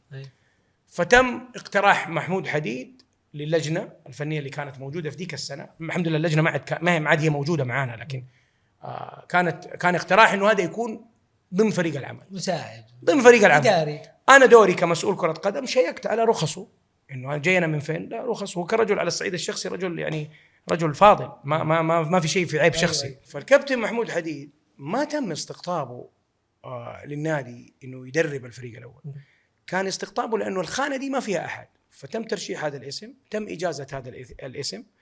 جاء في ذات التوقيت كان في كورونا، قررنا انه بنجيب مدرب وما عندك احد. صار في اعتذار من 3 مدربين كبار بسبب انه ما تقدر تجيبهم، دولهم محظوره في الدخول للمملكه والدوري شغال، ما حيوقف الدوري. فكادر تم اجازته معاه رخصه برو موجود، فصار في اقتراح من اللجنه الفنيه، هذا حل امامكم. ولو محمود حديد في اثناء عمله كانت المفاوضات جاريه مع دونيز، يعني تاخر المفاوضات اولا منع بعض الدول ما مكنتنا من انه نجيب، ثانيا بسبب الحظر، ثانيا تاخر المفاوضات مع دونيز جعلت محمود حديد ياخذ مباريات اكثر، فبالتالي تجربه فشلت. لكن لو غير محمود حديد جاء حتفشل برضو التجربه، لانه لم نوفق من البدايه في بعض القرارات، والجهاز الفني اللي جاء في البدايه ما اشتغل على الفريق بدنيا. فالتوقيت الحرج في الدوري انهار الفريق بدنيا. حتى لما جبنا ما لاحظتوا هذا الشيء في البدايات، يعني خلاص انت خلاص في وسط الدوري دائما اذا العود من اول غرسه انغرست مو صح من رابع واسيا، صارت قرارات شاركنا كلنا فيها، وافقنا، دي قرارات مو صح. الفريق كان ممكن تنجو، ياما فرق نجت من الهبوط وهم معدومين، بس ما الله كتب انك انت تنجو من هذا الموضوع، وهي في النهايه محطه للنسيان. ترى على فكره المها لما كنت عايشه. وهذا الهبوط في ميزه واحده حصلت معنا، روح الوحده الحقيقيه بعد دخولنا لآسيا. لما هبطنا ترى الفتره الاولى في الهبوط ما سجلنا اجانب، الروح والحماس اللي كنا فيها كنا نعمل ليل نهار، انا وفريق عملي ماجد هزاني، صفوان المولد، اسماء ما بدي انسى احد، ليل مع نهار تطول القائمه مع اللاعبين، اشتغلنا ليل نهار من دون اجانب في دوري شرس. انهينا الدور الاول وحاربنا الدور الثاني، سجلنا الاجانب وقاتلنا في صمت، المدرج كان شبه فاضي، في صمت في صمت في صمت كان على موضوع في صمت. والوحده صعدت لدوري روشن من جديد، الحمد لله. تعلمنا، استفدنا، تألمنا، كرة حلوة يا جماعة. طيب السؤال الثاني يقول لك: هل سيبقى طموح النادي البقاء في الدوري فقط؟ وماذا ينقص الوحدة لتحقيق البطولات؟ تكلمنا عليه في طبعا مستحيل يكون هذا طموحك وانت العام الماضي منصة واخذ فضية، لاعب واحد تلعب سوبر بعد فترة بسيطة. مستحيل يكون طموحك بس انك انت تنافس. لكن انت ارجع واقول لك بتصنع فريق، انا ارجع واقول لك اعطيتك ارقام انا مسؤول عنها طوال 20 سنة الماضية كوحدة، واحنا جروب واحد من 20 سنة، نفس الناس تعمل، كل الناس ناجحة، كل الناس ناجحة. عملت واحنا جينا نكمل، ارقامك تؤكد انه هناك شخصيه لوحده قادمه لها كل تقدير واحترام. طيب متى تتوقع سيتخصص النادي او سيتم تخصيصه؟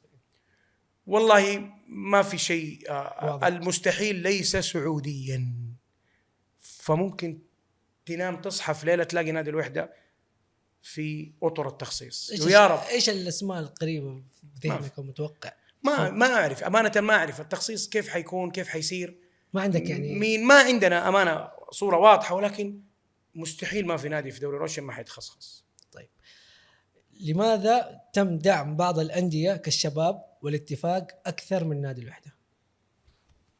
شوف أنا ما أتدخل في عمل غيري، ولكن الدعم بالنسبة لنا إحنا كنادي وحدة كان في آلية، لجنة الاستقطاب وضحت ترتيبك، بموجب ترتيبك دعمك هذا رقمه، أنت عندك ظروف مالية تحتاج من دعمك مبلغ معين، صفيت هذا المبلغ لك أنت كنادي تشتغل. النادي الثاني هذا ترتيبه أخذ دعم مختلف. أنا ما أقدر أتكلم على أرقام، لكن الاتفاق ولا الشباب ولا غيره ولا التعاون ولا أي نادي ثاني، أنا أؤمن بأنه برنامج الاستقطاب في آلية دعم من خلالها. الاتفاق الله وفقه في مدرب، المدرب ده وجهه جاب له فلوس زيادة، هذا مكتسب للنادي يصفق لهم. صح.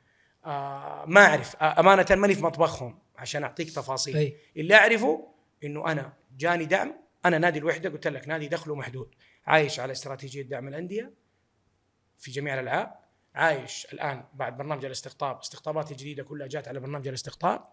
النادي ما عنده مداخيل كثيرة، التزاماتنا كبيرة، تحدياتنا دائمة ولحظية نحاول نعالجها، ما في مداخيل إضافية، ما عندك راعي كبير جدا بيضخ لك أموال كبيرة، عندك رعاة لهم تقدير واحترام بيأخذوا على قد الخدمات اللي بيقدموها، لهم كل التقدير واحترام، ولكن اللعبة تحتاج ضخ مالي أكبر. ما أنظر أنا بطبعي في كرة القدم، المجلس يعمل، الرئاسة التنفيذية تعمل، هذه القدرات اللي عندنا ما حنجلس في بيوتنا، حنقاتل، هذا منهج. اليوم الكرسي مو دايم، صح. أنا اليوم ماني دايم على الكرسي، أنا أتمنى لما أمشي اللي يجي كمل يشوف الوحدة فين، يشوف فين وصلت، يقارن، يعمل أرقام. اليوم الوحدة واقفة على مكتسبات كاسين، ميدالية برونزية، بطاقة آسيوية، فضية في نهاية كاس ملك، حتلعب سوبر سعودي، زائد تاريخ عريق. السبعة دي كفيلة ما تنومك الليل عشان تروح بعيد. فاللي يجي بعدي في منصبي في كرة القدم أنا أتوقع أنه حيكمل بنفس الطريقة، نبدأ من حيث ما انتهى الآخرون، ما نبدأ من حيث ما بدأ الآخرون. كده الوحدة حتمشي وحتروح وحتوصل. أنا متفائل إنه الوحدة، وأقول يا رب، يعني يا رب يمكننا نجيب الذهب للوحدة يوم. والله نهائي كأس الملك، إني تخيلت كأس الملك داخل على مكة، يقسم بالله فوق ديننا شايلينه كده، ولكن البلاي الله يسامحه. الله الله يعطيك العافية. طيب بس خلينا نروح للمحور الأخير اليوم في موضوعنا وفي حلقتنا في البودكاست. نتكلم عن حضور الجماهير اليوم، نتكلم عن مدرج الوحدة اليوم. يعني تتوقع إيش في رأيك أو وجهة نظرك إيش السبب في عزوف بعض الجماهير عن حضور الملعب أو حضور المباريات في ملعب الشرايع تحديدا؟ شوف، الجماهيرية لأي نادي هي وليدة حب جماهير لناديهم. الأهلي هبط، أسهم دوري يلو ارتفعت، مشاهدات دوري يلو في التاريخ ارتفعت، هذا حب جماهير لناديهم. الاتحاد صار هبوط موسمين، ملعبه 46,000، عبد الله الفيصل 23,000، ما ينقص كرسي. أنا ما أؤمن ولا يمكن أقبل إنه والله النتائج مو كويسة فما نجي. أنا سئلت سؤال، تعرف اليوم الاحتراف ما عاد في عندك لاعبين من مكة أو ينتموا من نفس المدينة، الاحتراف. لعبت نهائي كأس ملك مشرف، رفعت لنا العقل ورفعت لنا القبعات في النهائي. المباراة اللي بعدها الدورية عدد الحضور في الشاشة 400 شخص. طب أنت أكمل كلامي بعد إذنك. 400 شخص يا أخي، مو عاجبك توفيق؟ أنت وحداوي، ما أنت توفيقاوي، تعال انتقي التوفيق في الملعب. مو عاجبك سلطان؟ أنت وحداوي، تعال في الملعب يا وحداوي، شجع الوحدة في الملعب. أنا ما أخص الجميع، في 107 شخص أشوفهم في كل مباراة، لا أنسى فضلهم علي، هم بعد الله عز وجل وقفونا بانتقاداتهم وجيهم في الملعب كل يوم كل مباراة في الدرجة الأولى. هذا وحداوي، هذا أنا معاه، هذا أنا لو يوم من الأيام شلت ميدالية ولا شلت كاس حروح له من بين الناس أقول له خد، خليها تقعد عندك، خد الكاس أنت سببه بعد الله. أنا ما أؤمن نكذب الكذبة ونصدقها. ترى عشان النتائج سيئة، لا، تعال في أمثلة أمامك، في أندية قدامك. لا، لازم أنتوا يا جماهير، أنا ما بلوم الجماهير، أنا بشخص الحال، أنا ما جامل. مالك بالعمل الإداري، مالك بالعمل أعتبر كل الكلام والأرقام اللي قاعدة تذكرها دي غلط. أنت وحداوي. الشيء الغريب إنه في الملعب حضورهم 400,000 ما يتجاوز هذا الرقم. 1000 هذه قليلة. شوفها على حسب الدراسات اللي عندنا إنه المشاهدات في التلفزيون أكثر من 500,000 متابع، حتى مع الأندية اللي تكون مستواها متوسط أو أقل. شيء يعني أرجع أقول لك الإجابة في بطن السؤال. أيوة يعني هو قرار يا يا أخي، أنت وحداوي ما أنت شخصاوي. لا، مالك بالأشخاص. خلاص أنا لقيت مثلا إنه أنا توفيق تونسي، هذا أنا ما أبغى. توفيق تونسي بيخدم كيان، أنت ما تبغى، هذه وجهة نظرك، لكن أنت وحداوي. أنا اليوم لو تركت الكرسي ده حأعزف عن الملعب؟ لا، ما حأعزف. أنا الإدارة اللي كانت تشتغل قبلنا كنت أحضر لنا مباريات في الرياض وفي القصيم وموجود الكلام ده، وكنت أسافر لأنه حب الوحدة. الفريق كان يلعب درجة أولى كنت أروح معاه. أنا أدي مثل اليوم، أنت وحداوي، يعني أنا لاعب نهائي كاس ملك. إيش السبب يا أخي؟ المباراة الثانية اللي تعقب أي نهائي هي يسموها في لغة كرة القدم appreciation game. تيجي تقدر لاعبينك، تدخل لاعبينك بصفقة، تودع لاعبينك بصفقة. معروف على مستوى العالم. اللاعبين سألوني في وقت الإحماء، يا أبو أسعد إحنا كنا لاعبين نهائي. أول مرة يسألوني 3 لعيبة انحرش، ما عرفت أجاوب. إحنا لاعبين نهائي مشرف. طب تتوقع مثلا إنه نفس المنشأ وموقع الملعب اليوم إنه ما هو زي مثلا الأندية الثانية زي ما حصلت على الدعم؟ مو صحيح. مثل الفتح، الشباب. منشأ فين؟ تكلم كملعب. حسستني يعني ممكن بعيد عن. مو صحيح. أقول لك هي وجهة نظري، مو صحيح. فين الشرايع عن الملعب هنا كم؟ 30 دقيقة. هذا من جدة دقيقة، من جدة للشرايع ساعة و22 دقيقة. نادية ما يستاهل ساعة و20 دقيقة. من العزيزية للشرايع 36 دقيقة. نادية ما يستاهل 36 دقيقة. منشأة الشرايع منشأة مرتبة. ملعب الشرايع أفضل ملعب عشب على مستوى المملكة.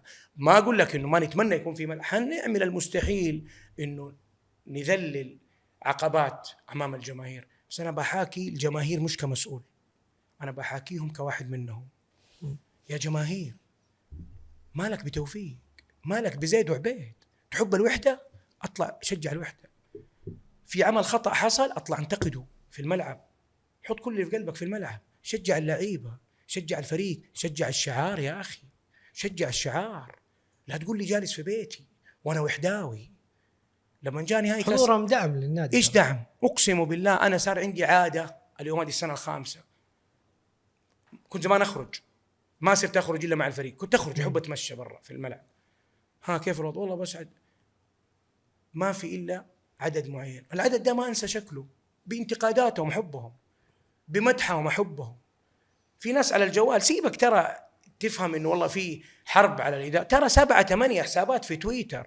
رحت أنت آسيا شتموك، رحت نهائي كاس ملك ما سابوك، يعني مهما انجا او ما مهما في. أخفقت ما تركوك، نجحت ما تركوك، فزت في مباراة ما تركوك. هدول آخر همي. 7-8 حسابات آخر همي وهم مجلس الإدارة وهم النادي. لكن الوحداويين المحبين روح الملعب، انزلوا، تعالوا الملعب، تعالوا. ترى الجماهير يخلوا فريق يرجع، ترى الجماهير يرجعوا الفريق. ترى تكون مغلوب 1-0، عمعاطي الله يطول عمره والجروب اللي معاه قواعد خرسانية في ملعب الشرايع موجودين، ما أنسى وجيههم، واقفين خلف النادي. أنا أحيانا أكلم لعيبتي بلغة عمعاطي، أقول لهم هذا الرجل واللي معاه يستاهلوا الموت عشانهم في الملعب. فايز مغلوب هم موجودين. طب فين باقي الجماهير؟ تعالوا. أنا اليوم متبني موضوع ما حبيت أعلن عنه بس قريب حتسمعه. أنا اليوم عندي إيمان إنه الله يبلغني أعمل جيل جديد صغير من أعمار ولدي هاشم وأحمد وحداويين. جايك اليوم في بالي أقدر اليوم هاشم ولدي يلبس اللبس الوحداوي في المدرسة، كله هلال نصر أهل اتحاد، يتريقوا عليه، صار يرد عليهم، صار لما يجي حكيني استمتع. احمد يا ابوي ترى كله الان البس الوحده، روح ما تروح تلعب تمرين في اكاديميات الا امر وفرض عليهم. في البدايه فرضت، اليوم جننوني، كل شويه يبغوا فرينه، كل شويه يبغى لبس يقالوا، يبغى يا ابوي يعني جات علي بس مبسوط. اليوم يكون عندهم اختبارات لما نطلع المباراه، يطلع اليوم قادر كل بيت في مكه يرجع فيه وحداوي، يرجع الجيل ده يبني جيل. بس الجيل الحالي يقدر يقدم شيء. يا جماعه نحتاجكم في الملعب. اي احد حيقول لك الاداره عشان كده ما جيت ملعب، انا اقول لك مو وحداوي، انت وحداوي مالك بالاداره، انت مالك. تعال لناديك، تعال لشعارك، تعال لناديك، تعال لشعارك، تعال لشعارك. تحب الوحده روح لشعارك، شجع زي بيقول بقلبك. هذا رايي، ممكن يزعلوا مني، احبهم كلهم، وانا دائما اقول جماهير الوحده على راسي. انا الكلام اللي انقال في حقي من جماهير الوحده بعضها يؤلم، لكني والله ماني شايل على واحد فيهم. طيب يا باسل، وفي منهم ناس الى اليوم هذه السنه الخامسه الله يجبر خاطرهم فيما ارى في جوالي، وابشرك البياض الاعظم داعمين لعملنا، واقليه اللي بتتكلم هذه مع نفسها. الله يعطيك الف عافيه. الله يسعدك. تكلمت على نقطه انه انت قاعد تصنع جيل جديد. نعم. طيب خلينا نتكلم عن الفئات السنيه شويه في النادي. تمام. يعني انا بصراحه شايف انه خلينا نقول انه الفئات السنيه في تدهور. هل في سبب واضح؟ شوف انا اليوم سالتك هذا السؤال وانا على يقين انه هي تحت ادارتك، تحت يعني مهام عملك، ولكن ما هو انت صاحب تنفيذيا انا ما اديرها، ولكن هي من ضمن القطاعات اللي لها ناس متخصصه فيها، وانا ما اخفيك سرا يعني ما. لكن ارجع اقول لك مشكله الفئات السنيه هي ما هي مشكله نادي الوحده بشكل عام. اليوم في بالي مشروع للفئات السنيه بشكل عام في المملكه، اتمنى انه يتحقق قريبا، والحمد لله شفنا بوادره في اكاديميه مهد وغيره. العمر التدريبي للاعب السعودي قصير، يعني اللاعب السعودي بيبدا يمارس الكوره وهو عمره 15 14 سنه، في 8 سنين ضايعه، في 8 سنين ضايعه، فبالتالي ال8 سنين دي الضايعه هي اللي بتاخر بزوغ نجم اللاعب السعودي، اللاعب المميز يبان في ال27، لانه في 8 سنين، في 8 سنين ما هي فيه، اللي هي من 7 سنين ل14 ما هو فيه. لابد الانديه تبدا تتوجه لفريق 7 وفريق 8 وفريق 9 وفريق 11، هذه الفرق اللي ممكن تفرق معك. عشان كده الفئات السنيه المواهب اللي تظهر يعني نسبه نجاحها معتمده بعد الله على امرين: الانديه تعمل باحترافيه اكثر، اللاعب نفسه يقتنع بدوري الدرجه الثانيه ويقتنع بدوري الدرجه الاولى ويقتنع انه يكون في دوري مناطق. اليوم انا اليوم مثلا عندي تجارب، عندي هزاع الغامدي لاعب فئات سنيه، عندي سلطان عكوز لاعب فئات سنيه، عندي سطام تنبكتي لاعب فئات سنيه، عندي نواف هوساوي لاعب فئات سنيه، عندي عزام البيشي لاعب فئات سنيه، عندي سابقا احمد فلاته لاعب فئات سنيه، اسلام هوساوي لاعب فئات سنيه. من السته دي الاسماء مين نجح الى الان؟ دخل عندك قائمه ال20 يدخل ويخرج؟ اسلام سلطان، هزاع، سلطان عكوز، عزام البيشي، 4 يدخل ويخرج، صح؟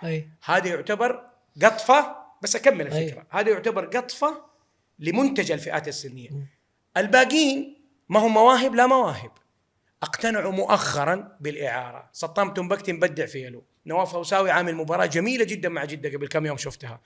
بدأوا يقتنعوا بالاعارات. يا لاعب يا ناشئ يا اللي دوبك طالع، آمن بعدد دقائق لعب أزود من غيرك، هذه الدقائق حتسلط الضوء لك. هذه كشكل عام كالفئات السنية. في الفئات السنية تحتاج أكاديميات. بس الفئات السنية حقت نادي الوحدة زمان ناصر الشمراني، عباد الدوسري، عيسى المحياني، طبعا انت اسماء يعني تتكلم على نجوم كرة القدم السعودية. ليش صار كذا؟ ليش انت انا اقول لك ليش. عدد محترفين في جيلهم كم كانوا؟ 3 في ذاك الجيل، 3 محترفين، في بعض السنوات صارت 4 محترفين. عدد اللاعب السعودي في القائمة هو السواد الأعظم أو البياض الأعظم، فمعدلات بزوغ نجمهم أعلى بكثير من الآن. إذا اليوم أنا أحتاج 15 لاعب سعودي، هل يعقل من ال15 حاخذ واحد من فريق 19 ولا تبي تجيب واحد جاهز؟ واحد جاهز. فهذه أثرت. فاليوم نادي الوحدة يعود في الفئات السنية، نعم يعود. مكة ولادة، نعم مكة ولادة. في استراتيجية مجلس إدارة شغال عليها، في استراتيجية مجلس إدارة شغال عليها لإعادة هيكلة الفئات السنية بطريقة تفيد النادي. لأنه أرجع وأقول لك العمر التدريبي للاعب السعودي هو الخلل. انا اللاعب يبدا عندي 14 سنه، في اوروبا اللاعب يبدا 7 سنين، في فرق 7 سنوات خبره. ليش امبابي ينجح وهو عمره 19 سنه مكسر الدنيا، وانت اللاعب 19 سنه ما يلعب دقيقه في الموسم؟ لانه العمر التدريبي مختلف. فاحنا حنشتغل على موضوع العمر التدريبي هذا. طيب ابو اسعد، يعني احنا خلاص تقريبا وصلنا لختام الحلقه ما شاء الله. ايش في بالك سؤال تتوقع انه ما سالتكم او حاب توصله للجمهور؟ ابى اقول للجمهور كلمه واحده: تعلق في ناديك، لا تعلق في الشخص. ترى الكرسي مو دائم. انا في يوم حكون على المدرج، هي الحياه كذا. انا اليوم حكون في المدرج، حيجي واحد منكم، هذه كلمه قلتها زمان واعيدها، حيجي واحد منكم في المكان اللي احنا فيه. صدقني الحب شيء جميل، نحب نادينا، حب نادينا حيحببنا جميعا في بعض. والناس اللي واقفه جنبنا وبتدعمنا طوال 4 سنوات وبتدعي لنا وبتحط يدها علينا وقت السقطات، والله لن انسى فضلكم. والناس اللي اساءت لي وجات علي في الكلام، انا اقول لهم ترى اتقوا الله لكني مسامحكم. الله يعطيك الف عافيه. الله يجبر خاطرك. شكرا لوقتك، استمتعنا معك صراحه. الله يكرمك. حلقه مثيره فيها اشياء كثير، فيها نقاط كثير. اشكرك لشفافيتك العاليه. الله يكرمك، بالعكس شكرا لهذه الفكره الرائعه. وانا حقيقه اتشرف اني انا اكون في هذا النادي العريق اخدم هذا الكيان. واتشرف انه الحلقه الاولى هذا البرنامج خصيتوني انا بالذكر فيها، اني اكون موجود عشان في امور كثير تبان عن الفريق الوحداوي. وارجع واقول اسال الله عز وجل انه يجمعنا دائما على كل خير وسعاده وراحه بال ونصر من الله. واذا عندك حلم حارب عليه. عندي يقين في الله انه الوحده مع موعد مع المنصات بشكل دائم. والنعم بالله. الله يوفق. الله يعطيكم العافيه. دمت بخير. شكرا استاذ، او عفوا شكرا مشاهدينا. وصلنا لختام البودكاست اليوم، ان شاء الله نلقاكم في حلقه جديده. استودعتكم الله.